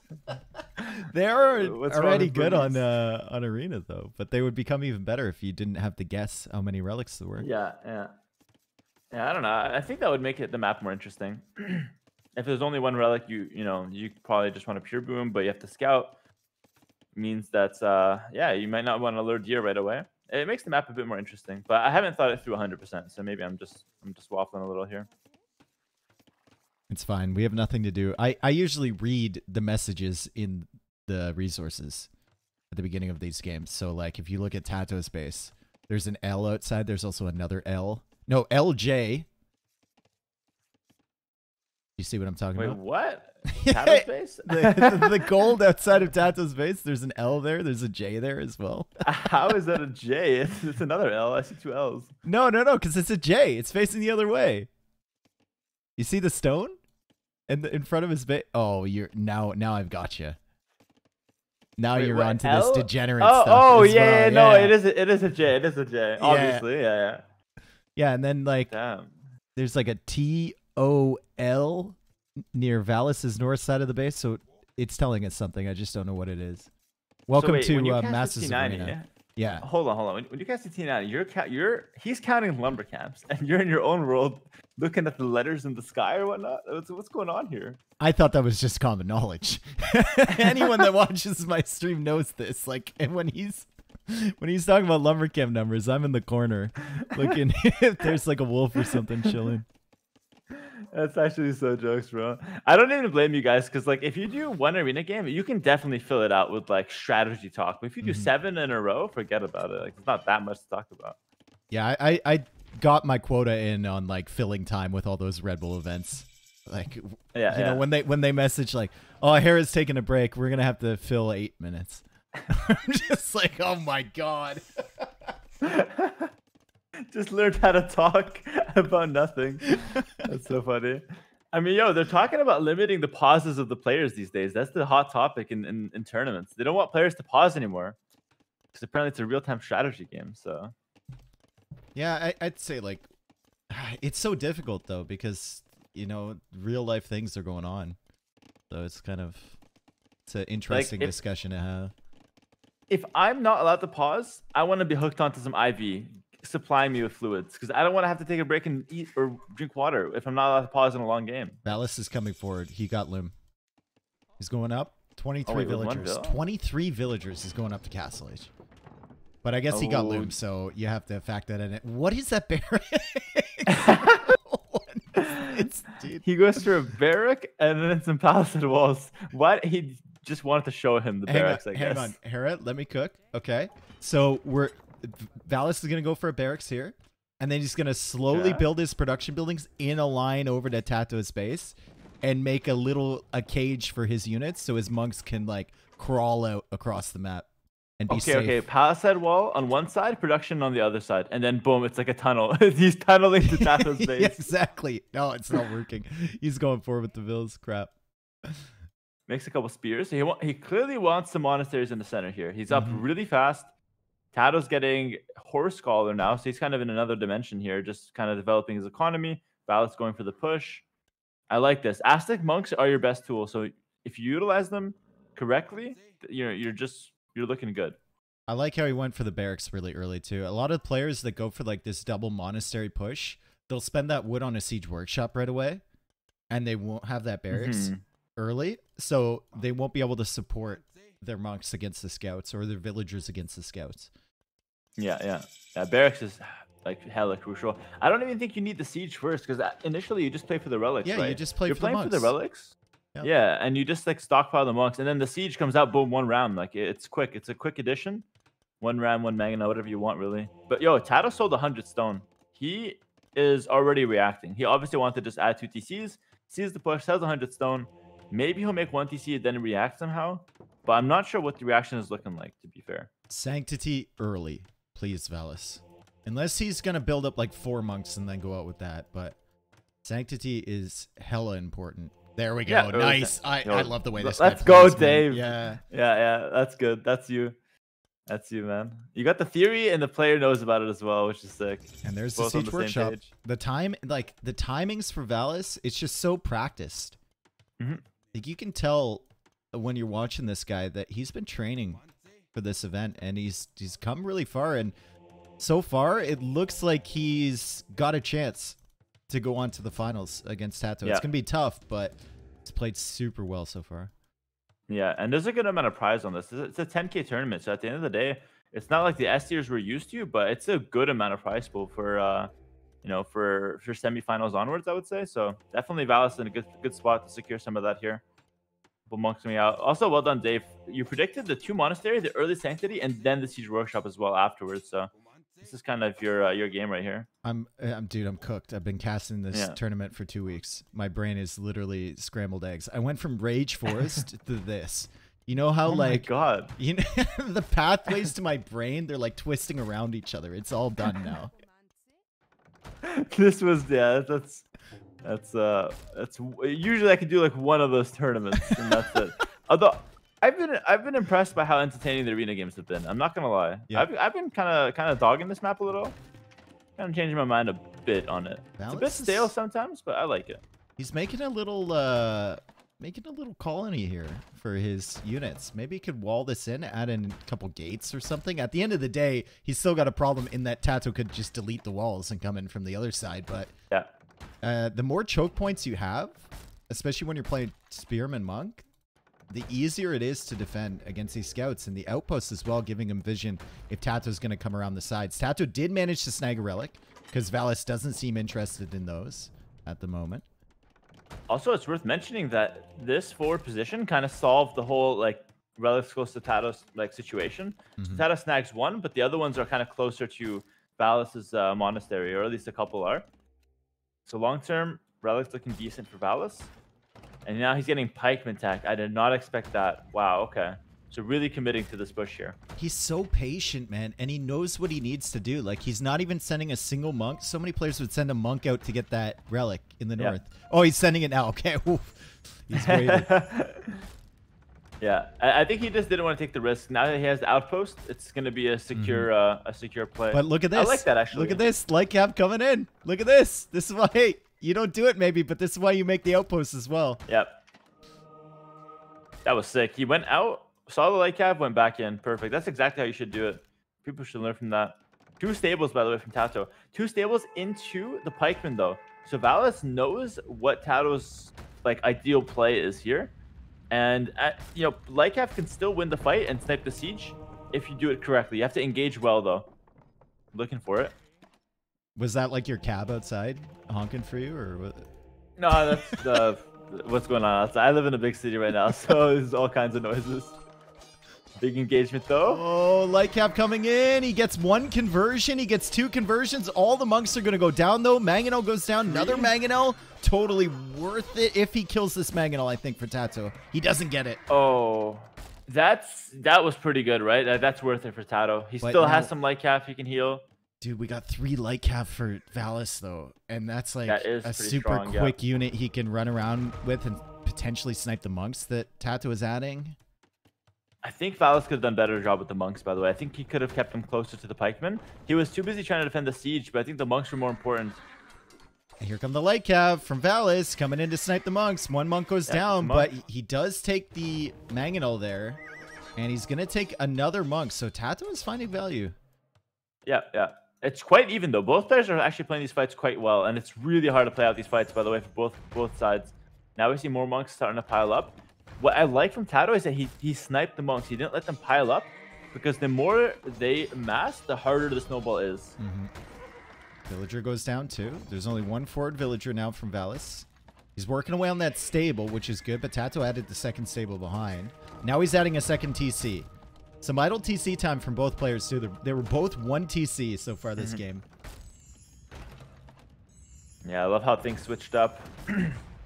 Tato's also mining stone. Maybe thinking about Ghulams. Ooh, Ghulams could be good here. Long term, if you get a cast on Ghulams, that could be the thing that you work your way towards.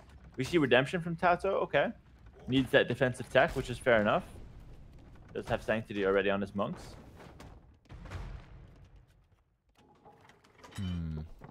The light cav from Valis are going to be very annoying if Tato's going for more monks. Giving him those light cav is so brutal.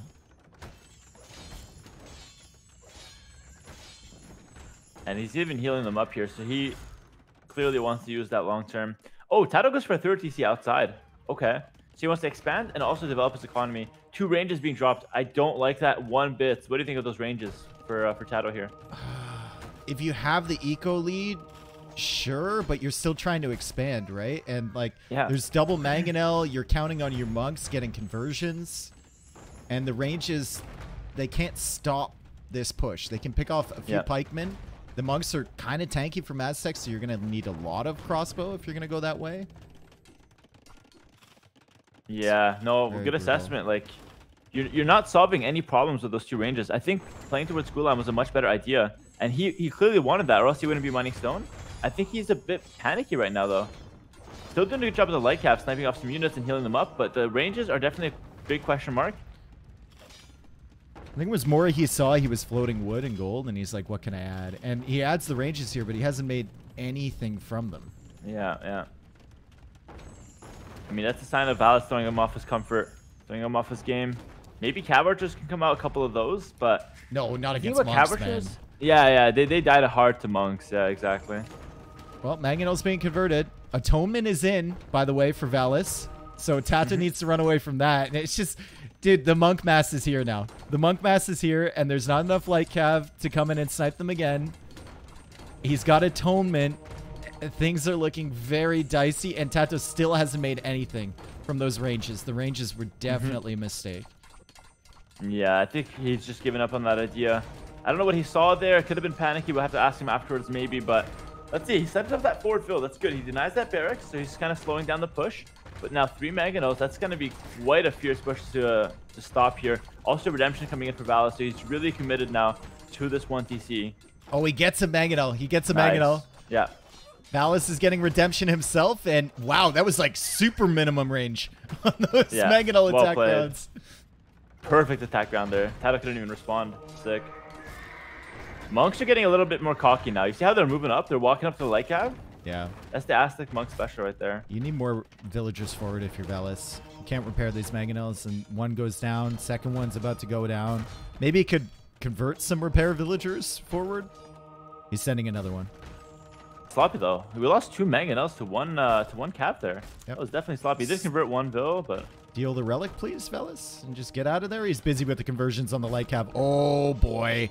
This could be a big clear up for Tato, but he repositions his light cav. Oh, no. He's giving Valis time to convert more. He comes in with more light cav from the right, and it actually turns out okay for Tato somehow there. That misclick could have cost him the entire game. That's some scary stuff. Yeah, all these fights have been more or less even, though. No one really got cleared up. And by the way, if one guy ever gets cleared up, usually the game just ends on the spot here. So just something to think about. Conversion goes through. Shoots, deletes. Well played. Well played. We're looking at the eco now. I mean, Tato with the 3 TCs has been pushing ahead, and he's going, oh, I love this so much. That's so good. Let's go, man. Counterattack with the forward castle. Gives him petard advantage. He can easily break the walls of the castle if he wants to. He can make gulams into the economy. He splits the attention to Valis. This castle is doing everything for Tato right now. I wouldn't be surprised if Valis sees this to see a university come up and then, like, fortified wall. I would love that. Just a response? Yeah.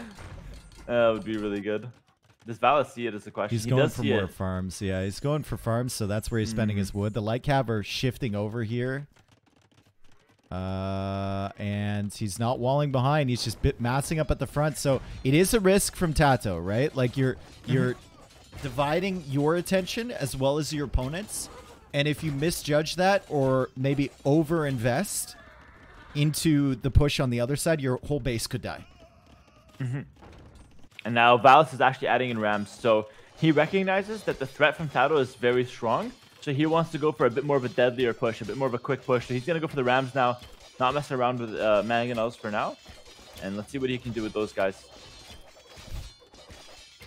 Goes for a siege workshop, still pushing in here. The ram is working away on that TC. That TC has seen some stuff, man.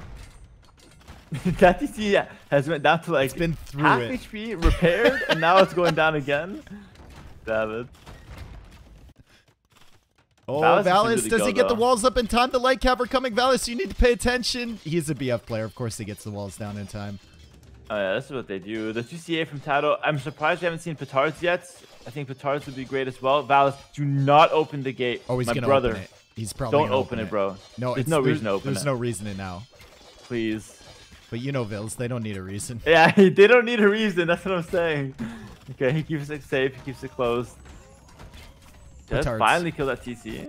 And Yeah, it's petards. another layer of stone walls behind this. Go fortified wall, bro. Yeah, I think 2 petards is worth less than the walls that Valis is making. Defensive so if Tato castle. continues to trade. Oh no, Defensive no. castle Tato breaks in from here. Tato.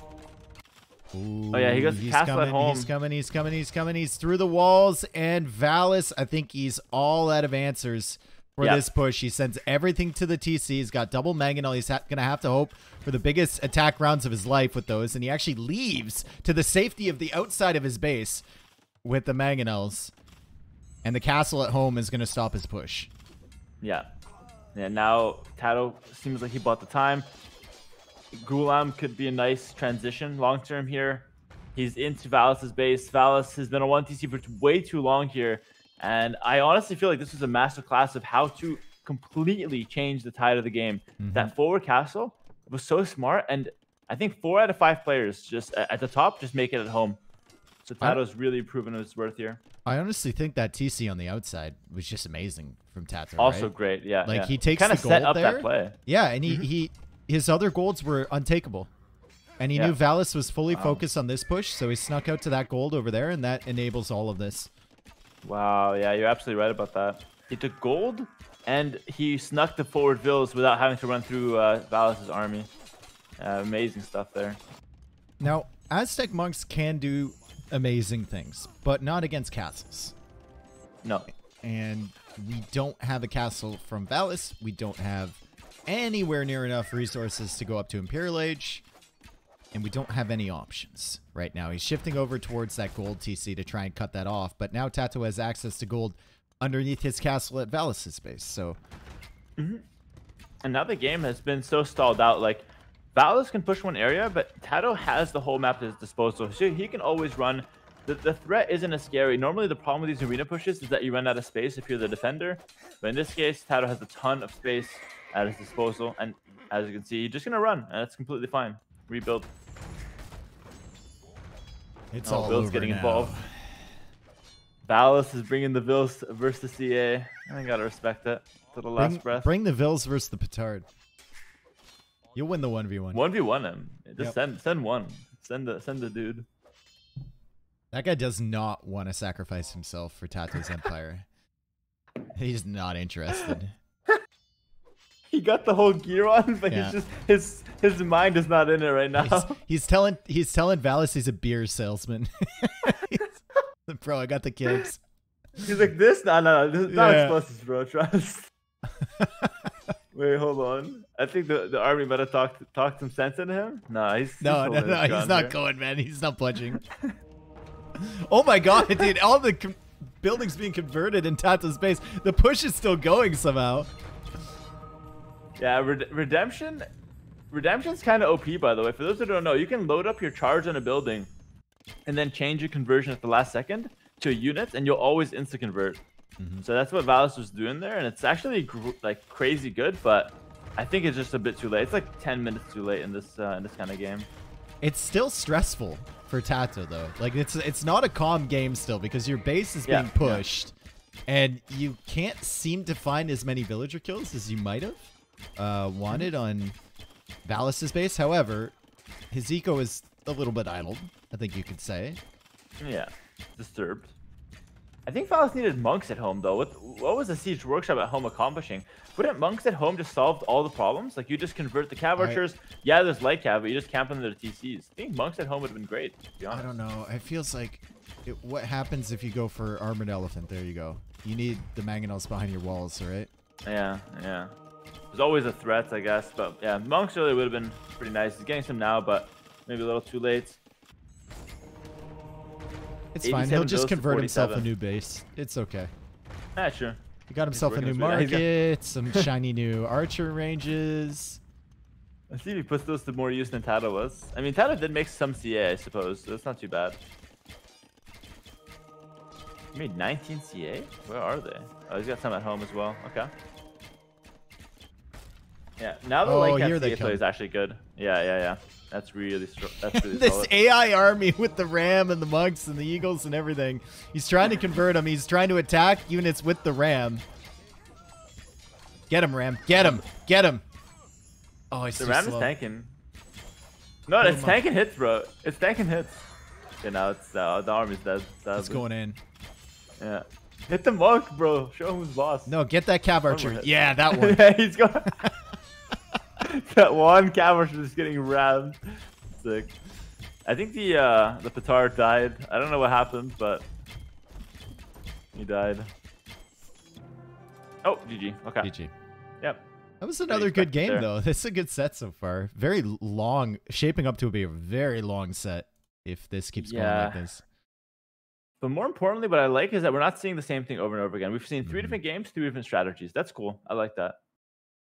And it makes sense because everyone knows what the arena meta is. With like over 10 to 20 games, over 100 games, fighting for relics with Lightcav is going to be the best strategy, right? But because they're playing with a bunch of different civilizations, it's obviously the random draft. We are seeing room for these different strategies to try to catch the opponent off guard here. So I like that, especially with the Mesocivs. I think Tato just bought himself a ton of time with those light cav coming in and sniping everything, right? Like Valis had a good position, but he could never get enough Mangonels to take down that TC, and he could never get enough monks to support his Mangonels. And then what won the game, in my opinion, was Tato going out for that TC on the other gold, and then going for the castle with those villagers from that side. Yeah, that was a really good play, and that was the Hindustani. I didn't really see anything special with them, but just solid. Yeah, man. I guess he just had everything he needed. Yeah, it doesn't justify like picking them second yesterday against Viper. Maybe he had some sort of masterpiece strategy cooked up, but we didn't see it today. Yeah, I mean, Hindustani do have all monk techs that are relevant. They do have cav archers, hand cannoneer, hussar. I can see why they're appealing, but yeah, the second pick is a bit weird. That was a bit out there. Well, going into the next one, I think Valis should probably just continue going with his top civs. You've got those 2 at the back, Vikings and Goths. You probably don't touch those for a while, and I guess you can try to win with the main 3 civs here to start. I think like if Valis thinks Tato's going to go for something like Britons, I don't think Vikings is that terrible of a matchup against Britons. Obviously, it feels awful in the late game. There's no way. But I think you can hit that timing with your eco. What are you making? You're ram rushing them. You're siege ram skirming them, though. Yeah. That's the plan. Yeah. Okay. Yeah. I don't know. I'm a big doubter, bro. It's just so hard to like. The window is so small and rams are so unreliable. That's why I don't like that. I think Vikings are kind of slept on. Just their eco is so good, and now that they get the +1 attack on their Arbalest, it's like it doesn't help against waves of units like Thumbring would, but it helps against those high armor units as well, and it helps against some buildings too. So it's pretty nice. Yeah, I can see Vikings doing okay, but not versus Britons. I feel like it's kind of like the Ethiopian matchup where Britons just completely shit on them late game. And I also feel like Britons don't fall behind as well because they have the cheaper town centers. Maybe. But I wouldn't mind Vikings. I also think Goths versus Huns should be like a decent matchup, but nothing else, I guess. We got the BB, Britons Bohemians. Ooh. Oh, that's a weird matchup. I think that's the kind of matchup where Bohemians should win if they get to their comp. I know what we're gonna see here. We're gonna see the Valis slow cook again.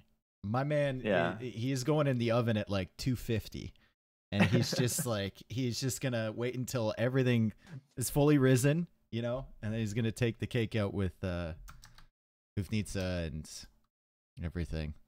Yeah, and I guess Tato has a good late game as well with Lombos. but I don't think you want to fight Hoofnitz with Lombos. It's like the one siege unit you can't really fight, to be honest. All right, we're going in.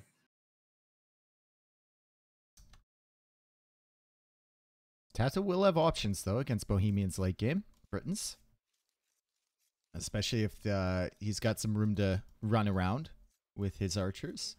And Werewolf Trebs, I mean, you can never sleep on Werewolf Trebs. They're kind of insane.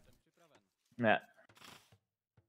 They do hurt a little bit though in the against bomber cannons because they fire with 100% accuracy. So you're not getting those random stray shots in the middle of nowhere, right? Bro, regular Trebs with bomber cannons is the dumbest thing in the entire game. It's 100% RNG, and if you like get unlucky, you lose the most expensive unit in the game. It's so dumb. I hate that. But yeah, obviously Werewolf makes things weird. As a caster, I respectfully disagree. I love Trebs versus bomber cannons. I love that, dude. I hate it when I'm playing against it, but I love to watch it. Yeah, when you got nothing at stake and you just want to see chaos, it's like the perfect thing to watch, though. It's so good. Yeah, obviously Werewolf Trebs just makes it so. I mean, you could attack round though, to be fair, but that's like next level. You're not attack rounding with Trebs. Let's be real. So why is it so awkward to do it? Like, why can't onagers attack round so smoothly, but bomber cannons and Trebs are just awkward to attack round with? I don't understand. Well, why. Bomber cannons have like negligible splash damage. Sometimes I feel like when people are attack rounding with bomber cannons, a lot of the times actually, I feel like they would be better off just right clicking because the splash damage is like nothing with those units. But with Trebs, I think it's the time it takes.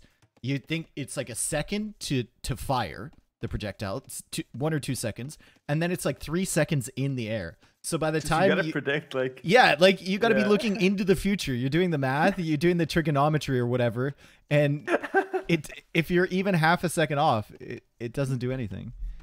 Yeah, if he turns around at any point in the next 8 seconds, you're missing. So I guess that's why. Yeah, I don't know. I can just imagine a scenario where we have like 5 to 6 Trebs. You just mix them up, some attack round, some right click. But I guess we're just not there yet. That's way too difficult, anyways. I think they changed that too. I think attack rounds never used to kill. I'm fairly certain it never used to like kill units. Well, how does it work? Like, because I know if you miss your shot, you do half damage. But does attack round count as always missing your shot? I don't know. I just never attack around with Trebs. So unless I have 15 of them and there's a choke point that people are going through, and then I might.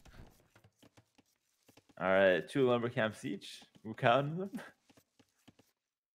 Any letters you're seeing? Ross. Ross? Or low. Oh, Lop. Next to Tata's I can see Lop. Yeah, I can see Lop. Yeah. Yeah. Yeah, I can see Lop. You said as soon as you started talking about lumber camps, dude, I immediately was looking at just started looking at the minerals real quick. Gotta catch some letters. I respect this. I like how Valis is setting up his early game here, though. I don't know. I think the mining camp on that side, it's something, or the mining camp on that side, it's something really small, but yeah, it kind of shows that he wants to. Yeah, he wants to mine gold? Have his base. No, not mine. Obviously, he wants to mine gold, but a lot of people do it on the other side, and that's like a defensive. Trust me, it matters, bro. It's subconsciously, Valis is thinking he's not losing that position. Yeah. So he doesn't need a safe mining camp on the other side. Yeah. He can make it aggressively. Yeah. It matters. Trust me. Okay. He's putting himself in that aggressive mindset with of Bohemians. Course, yeah. And we're 100%. gonna watch him in his base for the next 30 minutes, but he's thinking eventually he's gonna switch things up, or maybe he's saving the spot for a TC. Just wait, it's gonna matter. I'll let you know. I'll keep you updated. Okay, keep me in the loop. It is true though. Sometimes, like if you have a TC on the front side of a resource instead of the back side, mentally you're thinking, I own more of the map. Yeah, and I can be a little bit more aggressive here. And same thing goes for your opponents, right? Like I've seen so many times where a player could push out to one side of their base, but there's like one random barracks from their opponent there, and they're like, oh, he controls that area of the map. Yeah, exactly. You know, like, I can't. That's his. We're going to need siege. We're going to need to clear this. It's like on Arabia, you're scouting, right? It's Dark Age. You see two pieces of Palestine connected, and you're like, oh, my opponent's fully walled. Nothing I can do about it. Oh, yeah. That's brutal. That's brutal. You just go all the way back. I'm telling you, these little things, they matter, man. Both players just going up. Market Blacksmith, I mean, that matters for Tato, so he's not contesting relics. He did the same thing with Viper, and it looks like Valis is doing the same thing here. Yeah. Well, but Valis is sending 2 more to gold, so he's monk rushing. But I'm telling you, the aggressive mining camp, he wouldn't have sent 2 more if it was on the other side. I promise. I don't know if he might be doing the Bohemian thing where he booms and then he buys food. Yeah.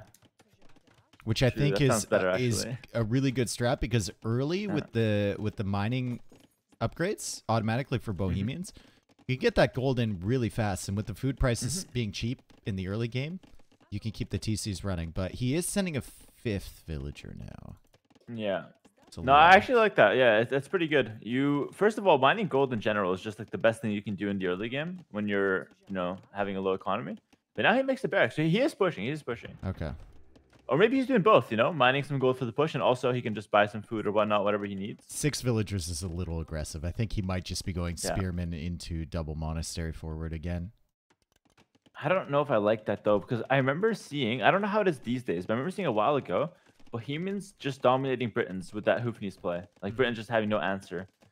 I'm not sure if things changed, but... He's getting horse color, so maybe... well, we'll know soon. Yeah. We'll know, because that's a lot of farms to be sitting with horse color, to be going for the double monastery play at that point. But why would you... I don't know. Why would you actually make... You wouldn't make a barracks without committing to the middle. Yep. Like, that's for sure. So we're for sure seeing at least one monastery. Could be a hybrid of like some fighting for the relics, some booming. And at this point, Tato's not fighting for the relics at all. So if Valis just makes literally 2 spears, 2 monks, he gets all 5 within a couple minutes. Oh, he almost got hit there. Nice little dodge. Yeah, Tato needs to keep that guy alive. That's the only unit he's playing with. Okay, double monastery, maybe. 1, 2, bop. One. Literal monastery. Monastery, I like it. Yep. And now second TC? He goes for 1 TC. Yeah, cool. And so it's a hybrid. Food, probably. I like this. I think that's a good call. Yeah, Bohemian Spears are also really strong. So even if Tato... Oh, Tato's going double monastery, though, as a response. He sees the spears. He imagines it's just spears, no stable. So he's going to go double monastery response with Britons. So, wow. Okay, interesting. That is. I think we saw the same thing. I can't remember what set. One player had like 5 spears or something, and 4 of them got converted because someone went double monastery. So it's a great response, like you said, if you know your opponent's not playing into a stable. Yeah, this is so rock, paper, scissors, though, because I feel like they're almost guessing what the opponent's going for, and they have some clues, but there's no guarantee that Valis doesn't have a stable behind this. You're kind of just guessing, which is fair enough. We're getting Sanctity, so Tato's playing it safe.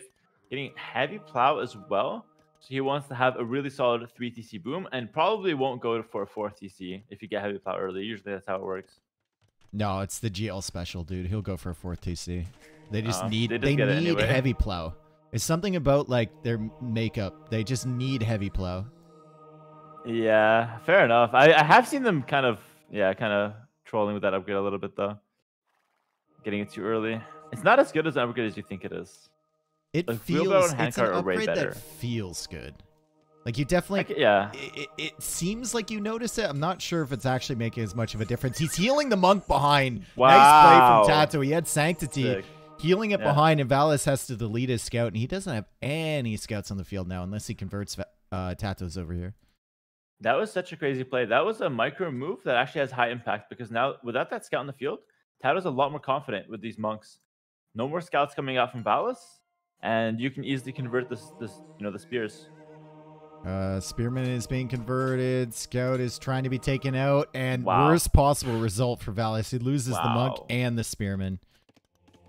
He just went 0 for 3 on what could have possibly went right or wrong for him. He's 0-3. And now, Tato's actually picking up more relics. He's gonna have that one secured on the right, one on the left, and there's only one more that Valis can fight for. But I think it could be 4-1 Tato on the relics. Sick. And he went double monastery, 3 monks. That's it. That's all he needed. Yep. Sanctity and 3 monks.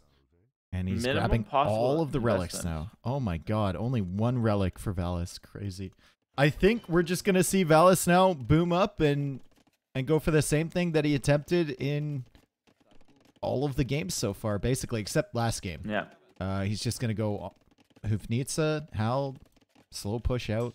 Does have backstone, but unfortunately for Valis, his other golds are forward, which is an issue. Yeah. Yeah, both of those golds on top and like some degree the stones, they're going to get secured by 1 castle. And Tato's kind of been showing us that he likes that forward castle of the set. He has a barrack. I don't know why he goes for that right now, but he picks that up. So I guess he at some point wants to make Armada push out here at some point. Okay, fair enough. Like how organized the BF guys are with their houses. They're always building them in clumps. Like I noticed it yesterday. Doubt against Vinchester.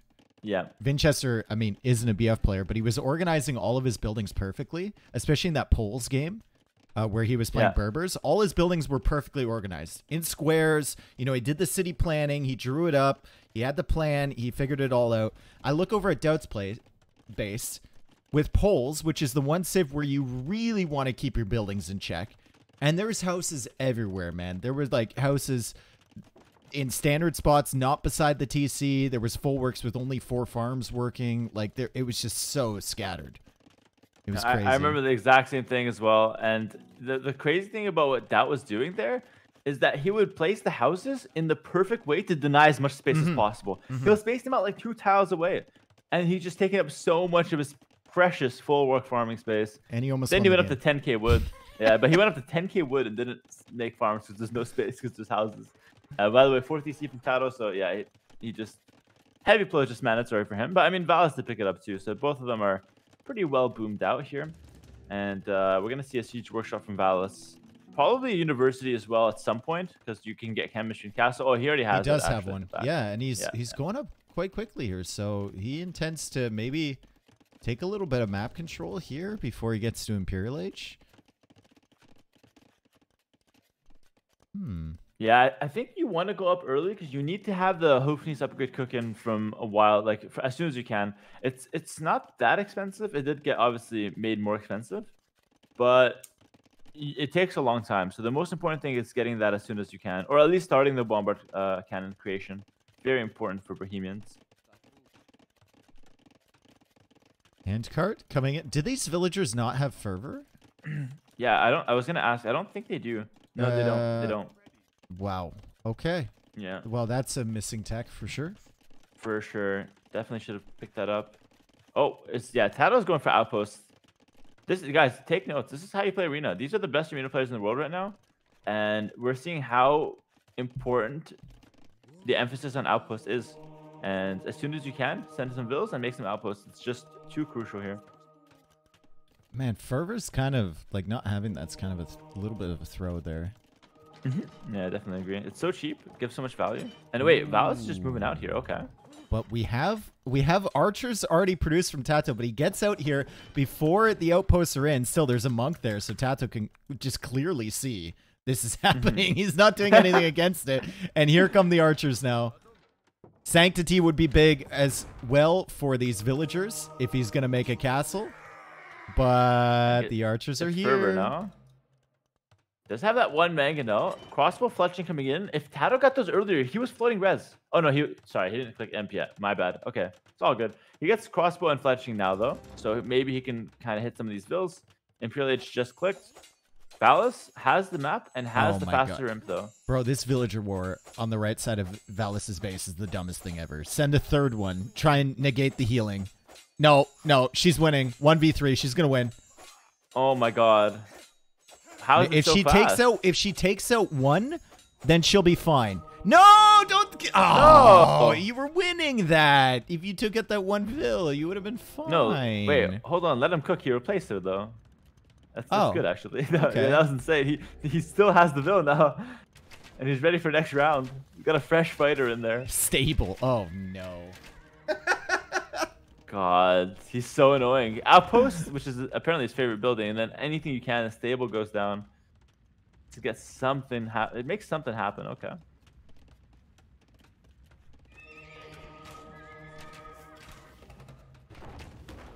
Nice split.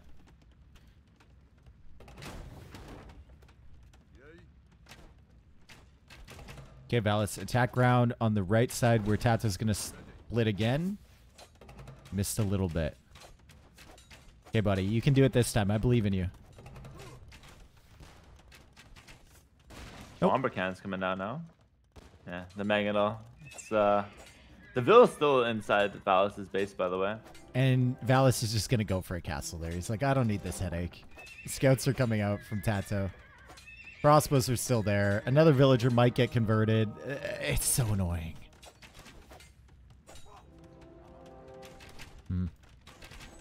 Well, defensive castle for Tato because he knows he's going to be pressured. And he doesn't want to lose the ability to make trebs. So he's going to make a defensive one that is going to be very safe back there. And then he goes into Bracer Arbalist. That's exactly what you need as Britons. Can't complain. Okay, so whose position do you like better here? Tato has 4 relics, but they're forward. He's going into the Britons composition, but we have a middle of the map castle for Valis with skirms and bomber cannons. I feel like I prefer Valis' position, honestly. I think it's really hard to micro against skirms while there's the bomber cannon shooting you as well. Or like vice versa as well. You can't dodge the shots while the skirm's hitting you. I think the combo of both just absolutely destroys Britons. And Britons doesn't have that good transition that solves that problem. If they go champions, the guy just mixes in hand cannoneer. Champions are also very long. And then the cav obviously just gets met with halbs, right? Ooh, Tato's trying to sneak out to the right side, but Valis can see this. He's trying to go for a forward castle on that gold. Valis can see this with the monk. Does he notice it, though? Yeah, that rogue monk is getting a lot of information. Also, Valis can definitely benefit from outposts. He's kind of slept on that this game. Tato has all the outposts, and Valis not too many. How did he not notice that at any point? There was a parade. They were walking out in groups here. 13 Vils made it out past the monk. Bro, the monk kept the information to himself, though. Okay, no, but Valis... goodness. Does he know? No, he doesn't know. No, he doesn't know. Well, he actually just doesn't know. He's sending skirms over there. Okay, so maybe he saw something at some point. Yeah. Or he suspects that there's more monks or something over there. He's not sending the bomber cannon. He's going to run right into that castle. And that castle won't live for very long, but it will buy Tato time. Yeah, it's the kind of thing where it forces Valis to either pick. Do you go to Tato's base or do you go clear the castle? You got to clear this castle, I think. Yeah, I definitely agree. Yeah, I can't let that just stay behind your base for sure. And in the meantime, Tato's also making a switch to light cap. So that's exactly what's happening right now. Skirms are very ineffective without the last armor. You can't do anything till you get the last armor here. Very important. It's cooking. 25 seconds to go. Valis! Attack rounds coming in. Skirms. Almost have that armor, like you mentioned. And the Arbalist number is falling here, so... Valis will still have some bomber cannons left over to go after this castle. And he actually made a treb, too, which I really like. I think people, when they get, like, bomber cannon civs, they honestly don't make trebs enough. Like, that extra range is so valuable. What a shot. What a shot. Yeah. Hard agree with that, by the way. Like, I don't know why. We think it's, like, either bomber cannon or treb. But I think mixing in both, as Tato snipes one, let's go. And mixing in both is what makes the comp so hard to deal with. Because you're dodging the bomber cannons. But then there's also trebs 4 tiles back they have to deal with as well, and it gets really tricky. Like against bomber cannons, you can deal with them with range units, but you can't deal with trebs with range units. So you're gonna have to go for multi-composition of melee and range to snipe them, and yeah, you can see Valis causing all sorts of problems. If he only had bomber cannons here, the castle would not go down as fast as having both the trebs attacking. But we have a raid over on the left side because Valis went for an outpost. And Tato's making a tech switch into light cav as he's going to buy himself enough time with this forward castle. Also, it's worth mentioning, we didn't play towards longbows. We played towards arbalests. Now, arbalests have 1 less damage and also 1 less range than longbows. It's actually a really big deal here. I think that's a misplay. I think we had the time to go longbows, all the castles at home, and we could have went for longbows instead of the arbalest for, again, those extra stats I mentioned. Longbows, I don't know. Sometimes they just feel like a trap. Like, if you get your castles up in time, it's fine. But I don't think you had time to make... How many castles do you need? You probably need 3 to go longbow production, right? But you don't need the longbows right now. Like, what are the arbalests doing? You know what I mean? Like, we're just building up our armies anyways because of how Valis got control of the map. So I see your point of, like, you know, if you don't have enough longbows, then it's good for nothing. But I think you have the time. We don't need these arbalests on the map right now. They're not really accomplishing a whole lot.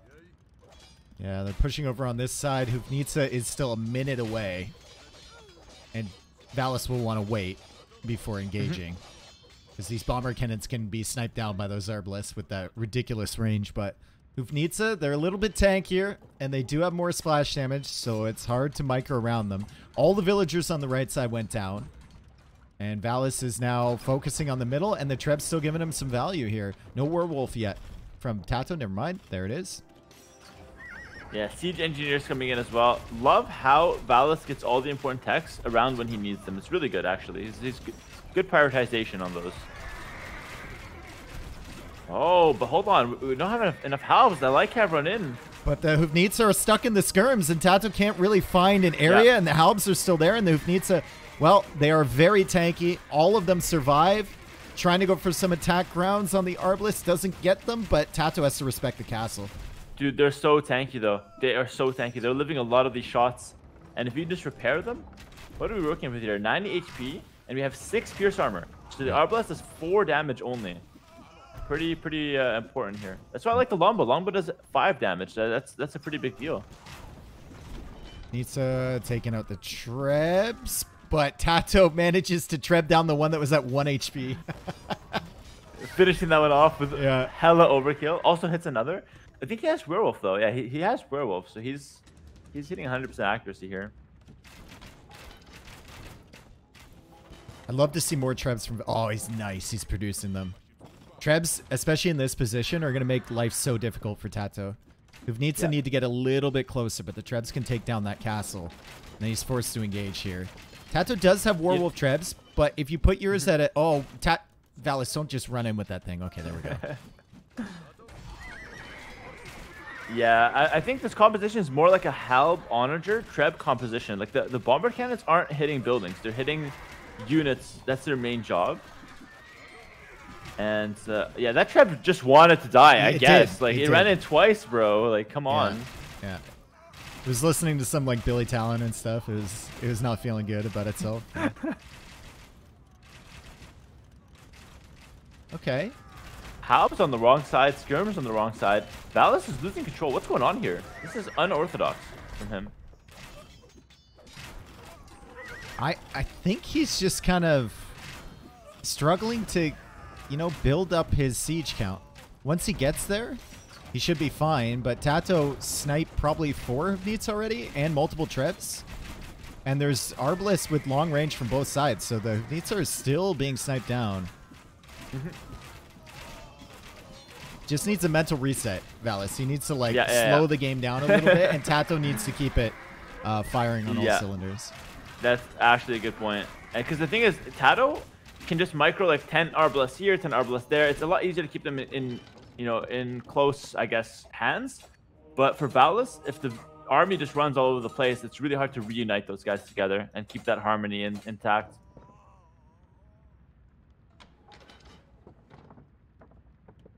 Tato's also doing a good job mixing in skirms, by the way. Not a lot of people know this, but Yeoman gives skirms an extra range. Did you know that, Dave? Yeah. It's always done that. Yeah, you know, it's always done that, but a lot of people don't know that for some reason. At least in my experience. Like no one considers Britons to have good skirms, you know what I mean? But they actually have an extra range on that. Like, that's pretty good. Okay, yeah, apparently you. Yeah, like Britain skirms are crazy, but no one ever talks about them. Fair enough. Yep. I guess someone in my chat didn't know. Let's go. Okay. Yep, Some knowledge being spread. There you go. Still no a guy sanctity named most people here for the villagers for Valis. The villagers are dying to the light cap. Sanctity wouldn't make that much of a difference, but what is going? Oh my god! I witnessed 3 villagers shank a monk to the left side of Valis' base. He converted one, and now there's another extended villager war going on 3 minutes after that incident. This is Tata's being so like annoying. That's a backyard brawl. That's like a small court case right there. Looks like the woman wins the fight. Gets back to work, maybe. And Valis is pushing out. He's got 1,700 stone. Tata's also banking his stone. They're both just kind of like considering where do we go with our castles. These slow burner games, they're a completely different beast than the fast-paced ones. Like normally I'd say like spend your res, but here you have nothing to spend it on. You got to actually be strategic with the stone and gold. Tata less so because he has 4 relics, but especially Valis, he needs to really calculate where he can push and when to really go all in. Because right now he has a lot of gold and stone, but he doesn't really have the perfect route to where he can just like plow through Tato's base. Once he finds that angle, then I think he should commit all his res to it. Tato's coming back out for this gold on the right side. Remember, Tato does have 4 relics. Yeah. Versus 1. So he wants to stall the game. He wants to trade gold as much as possible. Notice he's diving light cabin like it's nothing. That's good. He wants to do that. Not like that, but you know what I mean. Yeah, that's good. That's great right there, folks. That's amazing. Write that down. Write that down. Yep. Oh, honestly, God. you know what Valis could use here? What is it? The wagons, baby. Oh god, someone's been watching my videos. The worst unique in the game. Bring them out. Yeah, that's good. Uh-oh. I don't hate it though. They tank. Oh, what's going on? Uh-oh. Nothing's happening. Don't look. Nothing's happening. Just casually, 4 of them dying. And the castle goes down. You mention his sight wagons and you see what happens, bro. Yeah, man. You can't be doing that like that. Not enough wagons. But these arbalists are kind of being thrown away a little bit. Still, he does snipe 4 of Nitsa in that engagement, and the castle did indeed die. And Valis has to be careful against those werewolf trebs with his units. Still, Tato has taken that gold to the right side of Valis' base. Never should have happened, and the gold's all gone now. And he goes for a lumber camp of all things. How did he? Do they know they're playing against each other? How is he managing to just get the villas at the same spot? It's insane. But by the way, like players are getting much better. Like in Tato's shoes, 4 trebs to make a push. You push without your opponent being able to react. A lot of players would just go 1 or 2 trebs, give the opponent so much time to react, and then not manage. Like they just lose the trebs, not manage to accomplish anything. So Tato's doing a good job of doing good pushes on the side. Yeah, I think like that's a development we've seen in the last year or 2 of the game. Yeah. And people always knew that pushing with a lot of trebs was good, but they would default back to bad habits of making 1 or 2 and just sending them in at a time. But nowadays, it's consistent, right? They're patient. They wait for 4, 5, 6, 7 sometimes, and then push forward. Yeah, and they're patient. They kill one thing and back up, like reassess the situation. So it's been a lot more strategic. That's why I love AoE. Like 25 years we've been playing AoE franchise, and we're also like in the last couple years making big improvements on like the average level at the top, the general level. 2 trebs go down, but now the army is here to support, and the castle's up, and Valis will go for a treb of his own. So that's really, really nice from him. Gives you a little bit of extra range. He's still controlling the middle area of the map, but Tato is constantly coming out with these light cav. He's constantly harassing. A lot of gold, so I think it's a good time to use some of that gold and push back this castle. Whenever you want to invest your gold, think of what you're getting out of it, and I think killing a forward position in the castle is definitely worth it here. Man, Britons, they're so hard to push and so hard to push with. It's a difficult civ in late game. You can see Valis is being super careful with his Sufnitsa. He did clear up the villagers on the right, so that's going to give Tato more pop space to make more army. But it also puts him down to about 120 villagers. Good job sniping that treb. Yeah, sick. Well played. And he also three walled shots, that's all you behind. need. He walled behind with houses, so the light cav couldn't come in. But there is still a hole near that True. castle. Yeah, I gotta repair that Treb as well. Gotta keep that alive. It's like you said, Dave. The Treb mix it as it goes down. The Treb mixed in with the bomber cannons is the secret. That's what. Yeah, that's what allowing Valis to kind of push back these positions. He needs to get more Trebs though. God, Tato, this forward position is so good for him, but he can't quite capitalize on it yet. He's got a Treb inside though, and he's gonna try and. I thought he was gonna try and cut, but I guess he's just gonna target the TC and make things messy. He is in the monastery. By the way, Tato ejected his relics. He's moving them towards the back now. So, taking the time mid push to eject the relics and put them to the back. That's the level we're dealing with. Yeah. That's so insane, bro. I would be lazy 10 out of 10 times there to do it. That's something I could see like have it going in. I could see like Nilly doing, you know, in the middle of a wild game. Don't get me started on Nilly, bro. He's the funniest player. Like, he does 2K8 moves, 2K9 moves even, and then he also does 1900 moves in the same game. Like, he's always thinking about like the crazy moves. Just keep it simple sometimes. That's all you need. But yeah, in these tournaments, obviously the crazy moves could come out. Yeah, Nilly's funny with that kind of stuff. Oh boy, Light Cav are in, and they're raiding. Sorry, on the topic of Nilly, I remember one game he was like playing melee on a water map, and instead of just rushing, which is like a good strat, he went like fast castle, sneaky elephants on the outside. Like he ran around to sneak elephants. It was just, I don't even know if he won or lost that game. That was just hilarious to me. Dallas is falling apart. Yeah, big time. He man. lost a ton of villagers there, a ton. Yeah. But he did clear up the castles, so maybe he has time to kind of reset here. All his production buildings in the center are being taken out. And he's down to 84 villagers. Crazy thing is he still has golden stone. Like we talked about holding it, but I think he might have held it for too long. You can't afford to lose your base while still having golden stone in the bank. Should have definitely went into, yeah, a little bit more, maybe Hoofnits, maybe more Treb, something like that. The thing about Valis is I think this might give him an opportunity to just slow things down. Right? He's being pushed at the front. Yeah. He's going to add some more siege. He realizes he had some gold. He's adding villagers, and now he's going to get another death ball and start his own aggression through the center instead of just constantly reacting to Tato picking away at the edges. Yep. Could be that mental reset you were talking about earlier. And maybe this could be a lesson for Valis to kind of slow things down when he had control as well. Like he kind of pushed all his buildings down the center. If he just took his time a little bit more instead of taking every fight that was presented to him early in, he could have definitely had a bit of a slower paced game. I think it was possible. More halves in the queue, more Hoofnitsa. The Light Cav are coming. Oh my god! The Light Cav did come in, I guess. And they sniped two Hoofnitsa. Maybe. Not sure if that was the Light Cav or the Arbalest. It was the Arbs. The Light Cav did nothing there, honestly. Just sent in to die. Valis is operating on very low res right now. 94 villas, some of them being harassed by skirms of all things over the walls. The extra range from Britain's coming in. Buying wood. Oh boy. Oh man, that's not what you want to use your gold on. You can tell he feels bad because he just bought 100. Give me 100, I'll take the rest later. You know, like we just get by on this one.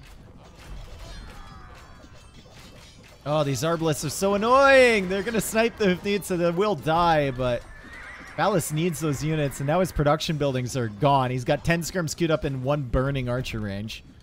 He has no wood to make more. Yeah, the wild thing is here, like the Trebs, if the skirms from Valis bunch up, the Trebs, the Werewolf Trebs will destroy the skirms in these fights. And that's what we've been seeing. Britons are just insane. Like, they're better than I thought they were, honestly. It's over. Yeah. I think. Yeah. The 4 relics did play a big role, though, I would say. Last thing, Tato should switch to longbows now. Like, there's no reason not to now. Just slowly switch to longbows. You might as well perfect the comp. No, man, you go keeps. Easy. I can get behind keeps, bro. Yeah, that's the perfect I can get behind comp. keeps. Britons. Yeah, that is the perfect comp. More archer ranges. He's not giving up. He's back to 112 villagers, getting the wood upgrade. is going for more Hufnitsa, and he still has, he's got 800 gold. Needs to definitely pick up that relic, and he's sending a monk to do it right now. That one relic's a bit depressing though. Kicks in so slowly. Tato's also selling for gold. What's he planning? More traps, I guess? He cleared a ton of buildings there as well. Forward production from Tato. That's what needs to be done. Oh, the gate from Valis. Oh, sick.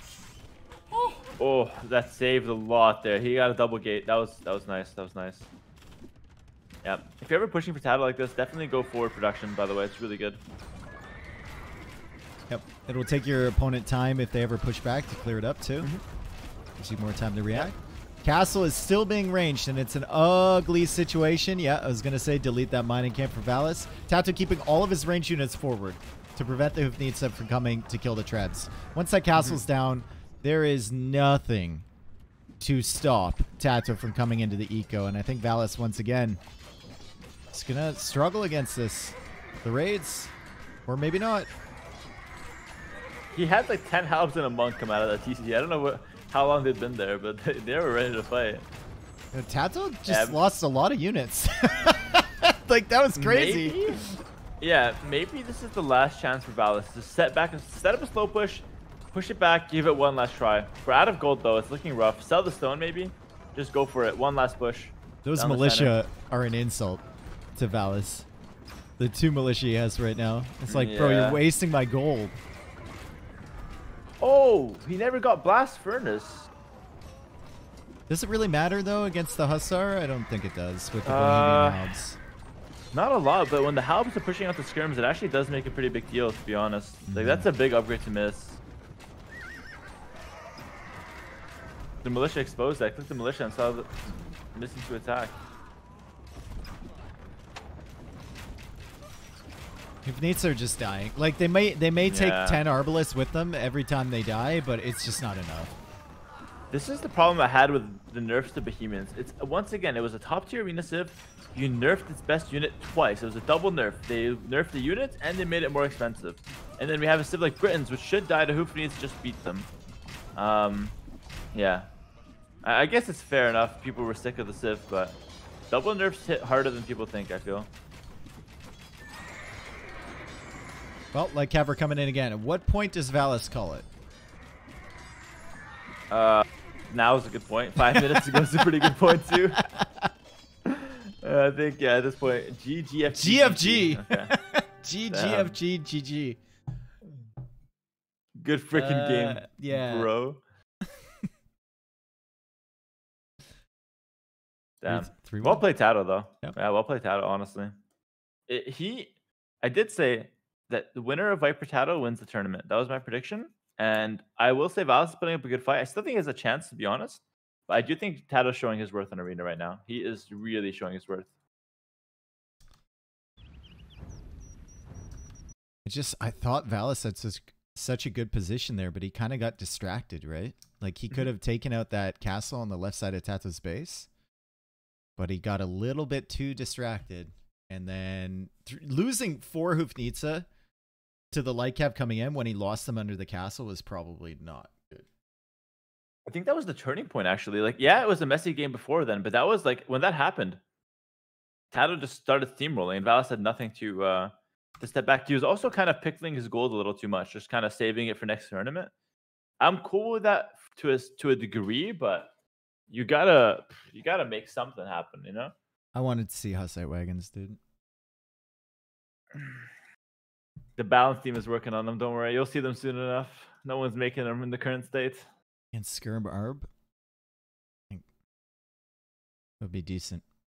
Who knows? You know, I think it would have been okay actually. But just a few, mix them in, make things. They should be able. You should be able to garrison like two units in a Hussite. Four. 3. I'll meet you in the middle. All right, but I agree. They should. I'll take 3. I'll take 3. We should be able to garrison, because I think how they were used IRL, if I'm not mistaken, is like they're in the battlefield, they shoot like some cannons, and then they also can have units in them shooting arrows. I think that's the idea, or shooting guns or whatnot. Yeah, shooting guns. Yeah. Yeah, not arrows, I guess. And you could like carry supplies and stuff in them too. Mhm. They give food. Like we just implement everything into AoE. You can feed your units. Yep. Just start healing them or something. As Bohemian's going down and Britain's with the win. That was both players' first pick, by the way. So not much left for Valis. Now Valis has to win with either Vikings or Goths. I would play one of those right now. Just try to get a win back with those. You wouldn't play Teutons here for Valis? Like, you're down. If you lose another game, you're out. I guess. I personally don't like Teutons, though. I'd rather have... I guess you're like, if you want to have that Teutons against either Bengalis or Portuguese, I think. If you're looking for Civ matchups. And he got Portuguese. Okay. Yeah, because you can't lose a single game, you need, like, right now, Tato wants, or Valis wants his good Civ versus Tato's good Civ, because you can't afford to drop any game. So ideally, you have bad Civ versus bad Civ, good Civ versus good Civ, and then Valis outscales every game. That's what we want, ideally. Teutons versus Portuguese. So the monks are kind of... They're not out of the question for Tato, but not the greatest against Teuton Civ bonus.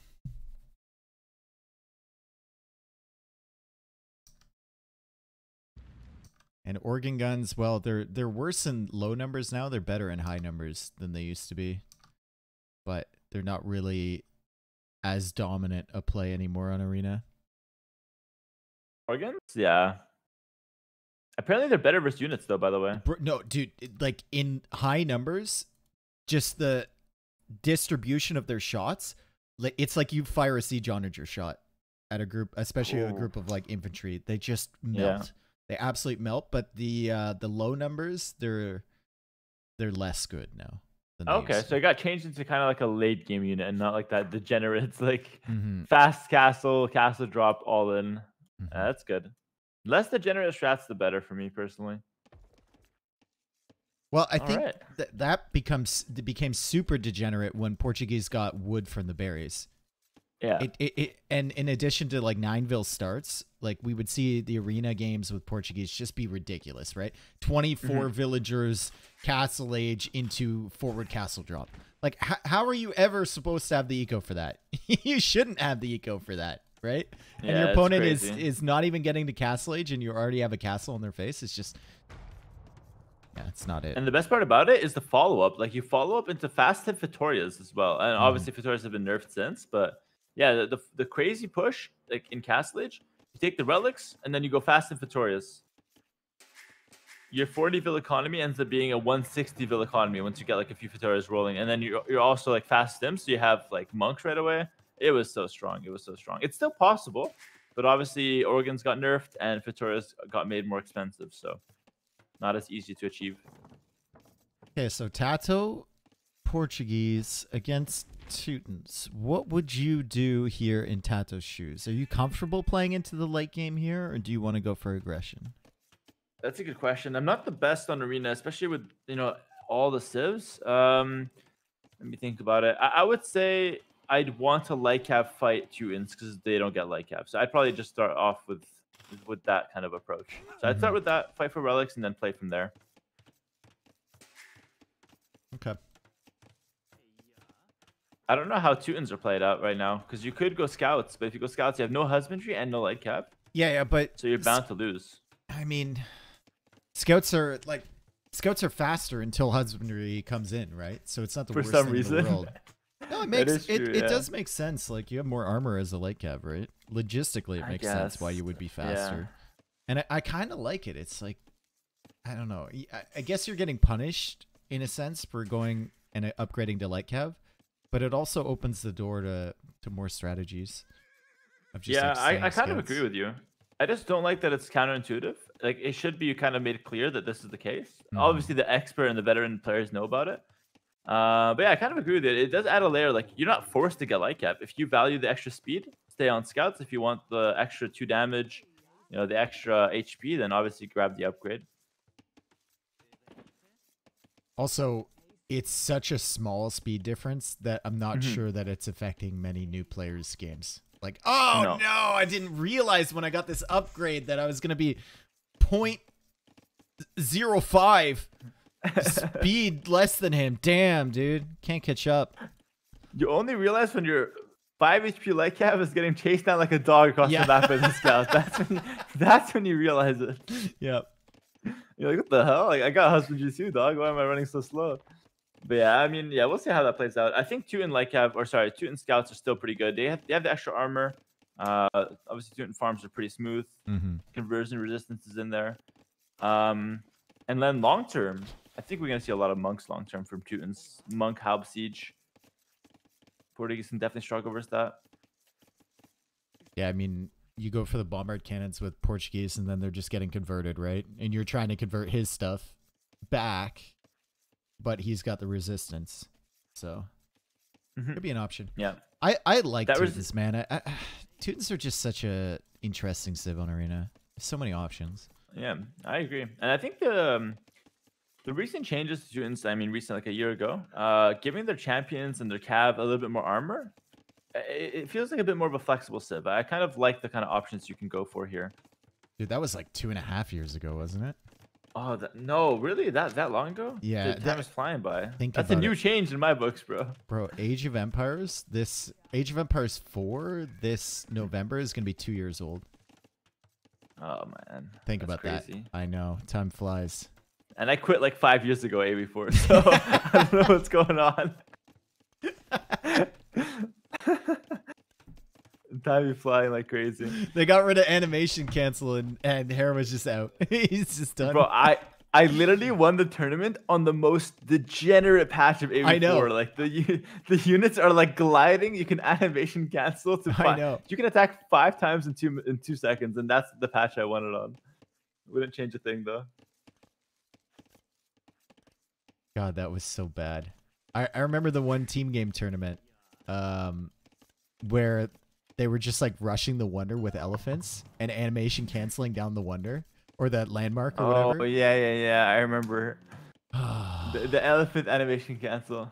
Thank God we're past all that, honestly. I mean, the whole AB4 arc was really strange. Like, it created a divide where, like, there shouldn't have been one. It didn't need to be. We didn't really need. Yeah, exactly. Everyone just needed to calm down, and it was all gonna work itself out. Like that, you don't need to be angry that someone else is enjoying another game. Anyway, Tato is on stone. Okay. So yeah, that's pretty telling. And you know what? His build is actually not like the fast uptime that we were used to seeing. So he's clearly not going for like an all-in push here. And it's important to note because a fast castle, like forward castle, is a completely different situation than going up like 26 pop. And he's not getting Loom here either.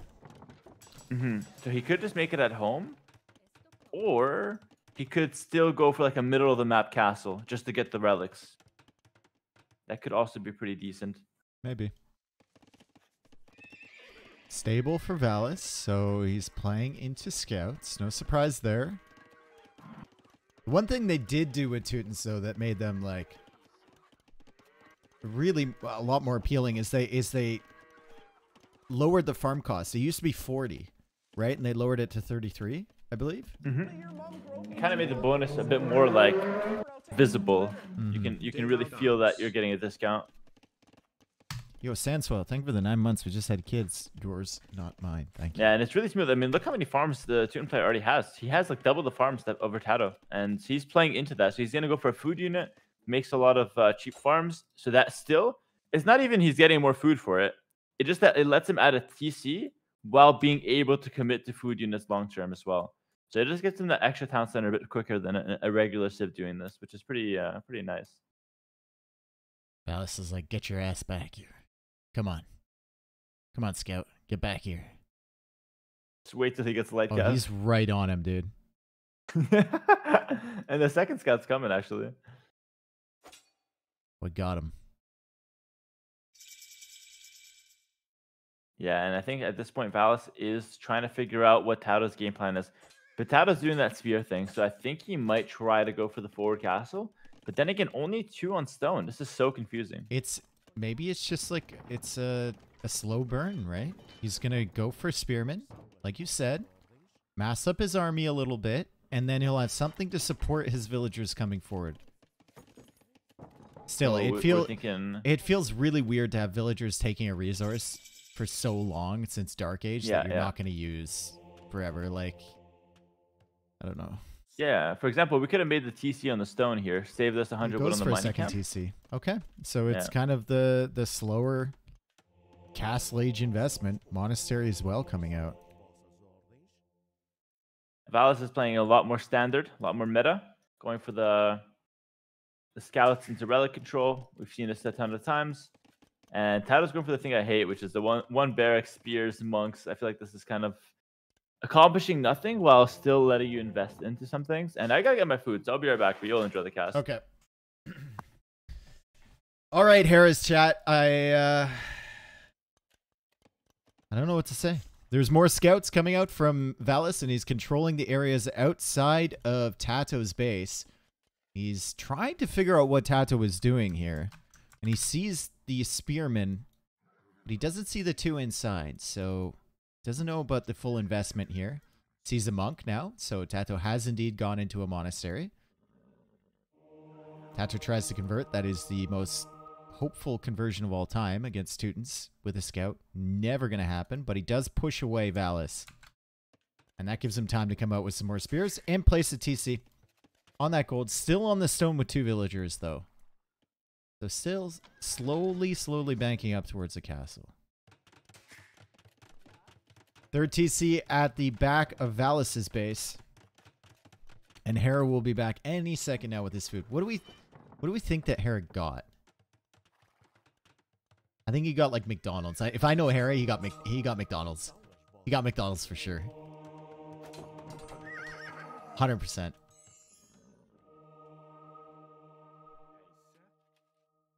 McHera, yep. Relic coming back from Valis. It's the first relic collected of the game, but Tato also collects a relic. And Valis did lose a scout in that engagement. Valis is bringing another relic from the north, so that's going to be 2 for him. And Tato, well, he'll be thinking about going for the one to the right side. Shifting all his spearmen over there. It's going to be really tough to take that, though, with 3 scouts from Valis patrolling around. More farms being added from Tato, keeping up the 3 TC production. Valis going for more farms as well, and his farm eco is looking a little bit better, as you would suspect with the Teutons. Still, both ecos fairly similar, and I think Valis is going to get 4 relics. He should get 4 relics. Scouts against spearmen. Going to try and block the scout from the right side while converting a spearman on the other side. Scout comes in from Tato, but now Tato's starting scout has been taken. He's been converted by Valis, and Valis will come out with 4 extra monks, grab these 2 relics, and it's going to be a 4-to-1 relic count. More investment from Valis in terms of sanctity, in terms of... Or he didn't get sanctity. I thought he did. In terms of the monk number, anyway, and the scouts. But still, Tato only getting 1 relic is not great. And still, only 4 villagers on stone. Oh my goodness. Only 4 vills on stone, still has 450 in the bank. This is the slowest castle of all time, considering he had villagers on stone since Dark Age. It's kind of crazy, actually. Does stretch out for his siege workshop, though, and now he's got spearmen to support these monks that are hanging out near his base, and he's going to try and take map control to get a castle down. I don't know if he's going to get it at the end of the day, though. So I think Valis has enough to stop it, especially with Sanctity coming in for his own monks. He could go for a castle at the front. There's 2 stones there and a gold if he wants to go for that middle castle to secure this area. It is a possibility. And it's probably one that he's going to have to resort to. Tato's trying to go up. He's selling wood for gold. He's almost got enough food. He's almost got enough gold. And he's got the buildings. And bop, there we go. He's on the way up to Imperial Age. Atonement now coming in from Tato. Atonement. Or sorry, from Valis. We're getting atonement? I don't think Tato's investing into monks. other than these two, considering he's against Teutons, it seems very strange. And Atonement is not a cheap tech. Nice little dodges there from Valis with his scouts. And with the monks as well. He's converting the spearmen. He's healing up his monks from behind. He's sniping the monks from Tato. However, Tato manages to get the mangonel from Valis. He's got two of the monks, or one of the monks so far. Soon to be two. There we go. And he still has spearmen here, so he could send villagers forward for a castle. I think defensive one, though, a little bit close to your base would be better. Because there's still monks here from Valis, and he is going to go for a more defensive one in front of that stone.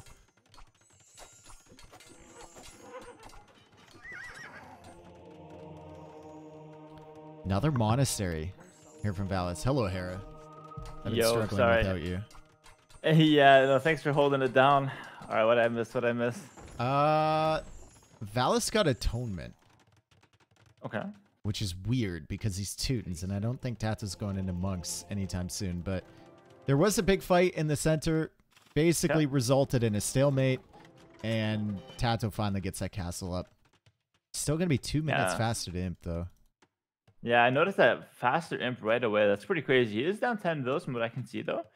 And, I mean, he's going to go ranges. So he wants to probably go some sort of Arbalest or Hand Cannoneer composition to start things off here. Pretty solid. Can't go wrong with those.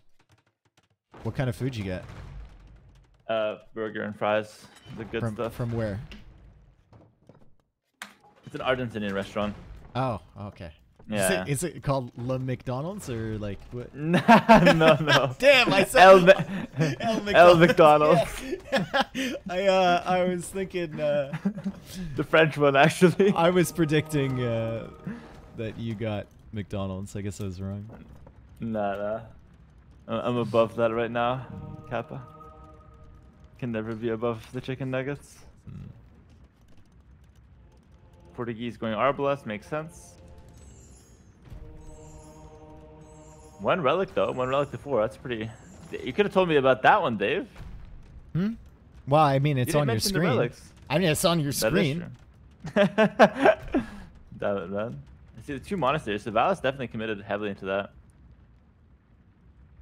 What do you think about Crenellations? Crenellations is amazing. Number 1 against bomber cannon civs. It's sick. Yeah. Especially with like monks as well. I think it's what lets Teutons compete with those like Arbalest bomber cannon civs. Because normally they just can't engage like Arbalest Halb. But then with Crenellations, you just make it so Teutons can camp until they can get their siege rolling. Crenellations is expensive though, if I remember correctly. Does it cost stone? I think it does. I think it does cost stone. Does it? So it's not something you can prioritize. I believe so. Not 100% sure though, with all the changes. That was like 600, 500 food to gold. I'm just making that number up, but I know it's something. it's something like that you really have to think about if you're going to invest into. You can't just click it, right? Valis going with a monk tech starting, so he's going to go for illumination. Maybe some block printing there. So yeah, he's going to go for the long range monks to start things off. Good choice, but we need something to fight off the archers though. Whether that's onagers or bomber cannons, we need something. It's apparently 600 food, 400 stone. Wow, that's expensive. Yeah, that sounds about right. I like that it costs stone though, because it makes you think: do you want more castles? Do you want stronger castles? Against bomber cannons, stronger castles definitely the way to go. Valis is adding stables. Halb. Wow, and at the same time, yeah, we see pikemen. So they kind of both thought along the same line. But the stable play is interesting because that means if we're going to go Cavalier, we're going to burn through our gold very fast, but we potentially have a really strong push up our sleeves here. My God, look in the south of the map. He's doing it again. Well, he loves that, man. I like it, bro. So good, yeah. 2 outposts, Stonewall, a resource, and then just wait. You know, you could, if you're going to go, Crenellations is coming in now. If you're going to go, like, Cavalier, you could build up, like, 15 of them, go for a couple petards over on that side, petard through the wall, and then try and run in, especially if you suspect there might be a Fitoria or 2 around, And Tato does have a Feitoria in the back of his base. Yeah, what do you think about the Feitoria, first of all? And just to be clear, I actually really like that Petard idea as well. I think that could be great because it kind of gives you that momentum for the Cavalier. But anyway, what do you think about the Feitoria mix-in? I think 1 is good. Maybe 2. If you're going more than 2, I think you're kind of trolling a little bit. Fair. Yeah. The way Feitoria works, for those who don't know exactly, it's basically, it gives you infinite resources. It's like a relic for all resources at a different trickle rate. But it does take up 20 population, and the resources coming in are not the same as like 20 vills gathering. It's more around like 10 vills gathering res. So you're giving up more of your pop space for a bit more like long-term gold and stone security. Ooh, Tato meets the monks. He has to back up. Crenellation Castle is also dangerous, although no Bodkin in. So Valis will need to think about that. Valis is now deleting the walls to go for that gold over on the left. Ooh. He secured it for himself, saved it for later. Gonna be using that. Tato has no vision on that side. Interesting that Tato only goes outpost on one side. I feel like outpost on both sides should be the play here. Yep. At some point. And now he's got the Treb set up as well. Arquebus coming in for Tato. Okay. Ballistics for gunpowder. Solid tech. Do you need... Okay, there's something I don't know about with that tech. Do you need ballistics first when you get that tech, or does that just count as ballistics? Yeah, no. This counts as ballistics okay. for the gunpowder. Yeah. I was 90% sure that it did, but there was a little part of me that was saying, no, you need that tech and ballistics. Look at the Cavalier. Look at how sneaky he's been with them. Yeah, he's keeping him for. I think you wait for Paladin though. Oh, he's gonna go in now. He's been sneaky till now. He's got 20. Well, I mean, the crossbows are out of position. They're trying to deny that castle over on the other side, right? Yeah, this is the time to pounce. We got 2 cannons, 2 trebs. The halbs are not with them. Monks behind as well. Yeah, we should be able to get those ones. Cannon micro is the top priority though. Tato looking sharp at that because he's got ballistics on those guys. Oh, wow, nice. Valis could dodge ballistics though, but obviously in that engagement couldn't manage it. Oh, 3 bomber cannons deleted at the same time. They only got 1 Treb too. Oh man, not optimal. Not optimal at all from Tato. If he got 2, it would have been sick though. I respect the energy there. He wanted to double hit the Trebs there. Cavalier on halves, not something you want to see here. Does have the castle to support, but no Bodkin still for that castle. Now we see Theocracy for Tato. He's picked up a book, but he's got no monks though. Okay. Massive engagement, and then like nothing happens in the end. Both players just trade their army. Full reset. Simplifying the game state. Yeah. Oh, Treb, don't. Oh. Dude, when you pack up a Treb like that and it's just sitting here, that is a juicy target, and it's gonna leave now. Yeah, locked out on that one. Yeah, this is the tricky part though. Valis is eating through his gold. I know he's got 4 relics, but the current gold he has, he's just been chewing through that with Siege, Monks, and Cavalier. And long term, I feel like Tato with the Fetorias could still be fine, even with less relics. And if he uses his gold a bit more smartly for that, oh my god, just like that, you know, I understand. Yeah, if Tato uses his gold more smartly and doesn't waste Trebs like that, I think he can set up a really good backline with Arbless and Monks. Oh, cannon, crenellations, dude, so close. 8 HP. Is sick. But, and now we got 4 Trebs though. 4 Trebs. Yep. Yeah. 4 Treb stack. Where are the Cavalier? The Cavalier are on the other side. What is he doing over here with these guys? He is lost. Yeah. Oh, nice attack. Nice, good stuff there. The Crenellation Castle is going crazy. But it's going to go down, though. Yeah, 4 Trebs is too hard to repair against. Paladin just clicked, by the way. That's telling me Valis wants to stall 2 minutes 45. He can't fight until that gets in. He needs to buy himself some time somehow. This is like when you pull out all the tricks, right? You start signaling on the left side of Tato's base. So he has to look over there, and he buys you like 3 seconds, right? Yeah. And then... Pause a little, set yeah, exactly. Oh god, stop talking to him a little. Yeah, it's It's a tough task. 5 trebs now, massive army, and Tato has no resistance right now. Like, he can push freely because Valis is just building up his army. That castle's dead, This dude. is why. I mean, I didn't like the Paladin from the start. Like, it just doesn't work on Arena. Look what he's doing with it. He needs to clear up that halberdier so Tato doesn't have any vision. Oh, does he got petard somewhere? But he's gonna come over with the bomb raid cannons. He's gonna switch up the side, and Tato's gonna be busy over in the top here. And then Valis is gonna attack on the other side. He's still 54 seconds away from Paladin. It's like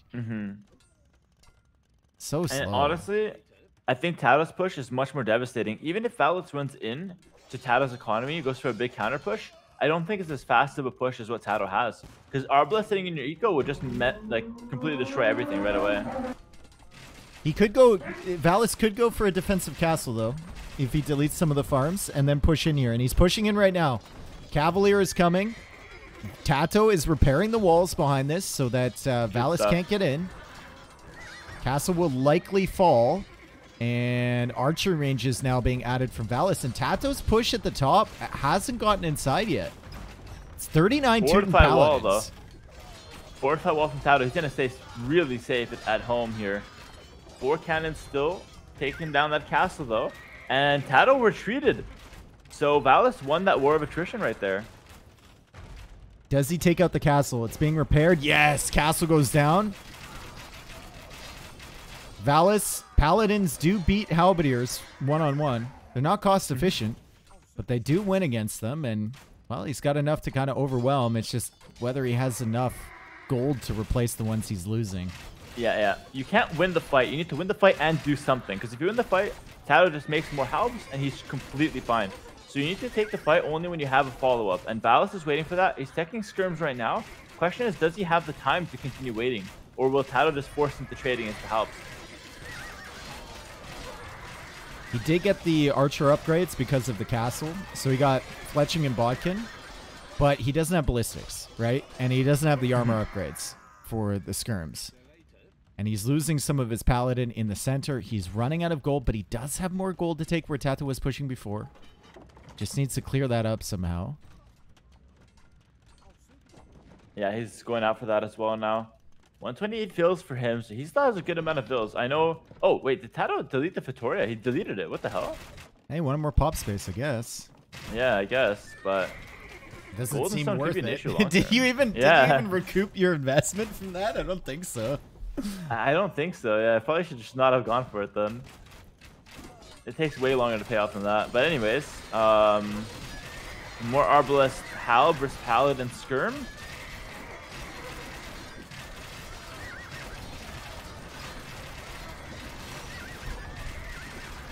They're both microing cannons, by the way. That's what we're not seeing. But they're both microing cannons. Everything else is patrolling. I think it's way easier for Tato to micro his too, because if Valis takes his eyes off him for 1 second, Arquebus cannons will just destroy, and Tato is running over Valis right now. Valis calls the GG. Tato with incredible performance, not only yesterday, but also today, and he's through to the finals. 4-1 over Valis. Big congratulations. You know, I honestly didn't feel that Valis played poorly or anything like that. Well played to both these guys. Valis had a good showing. Congrats for the semifinal performance there. So well done to him, and obviously well done and well played to Tato today. Moves on to the finals, and I think he's the favorite for me, to be honest. I think he's the favorite for me. Valis, I mean, he had a great run, right? He beat all the amigos. He beat Madri and he beat Burls on the way here. Yep. And those were considered the Arena Titans, you know what I mean? So that's a pretty good feat for him. And I think like the games today were really entertaining. I love it. I love the style clash here, and especially the way Valis is just always playing for that late game super comp, it feels like. Yeah. And I feel like when he had the Civ with the super comp, he did much better. When it was kind of close, it felt like, you know, it was, you know, Tato had a bit more room to like out micro and kind of out skill in certain cases. But when Valis had the clear better comp, he did a great job holding till he got there. And, you know, he had a good showing today. Well played at both.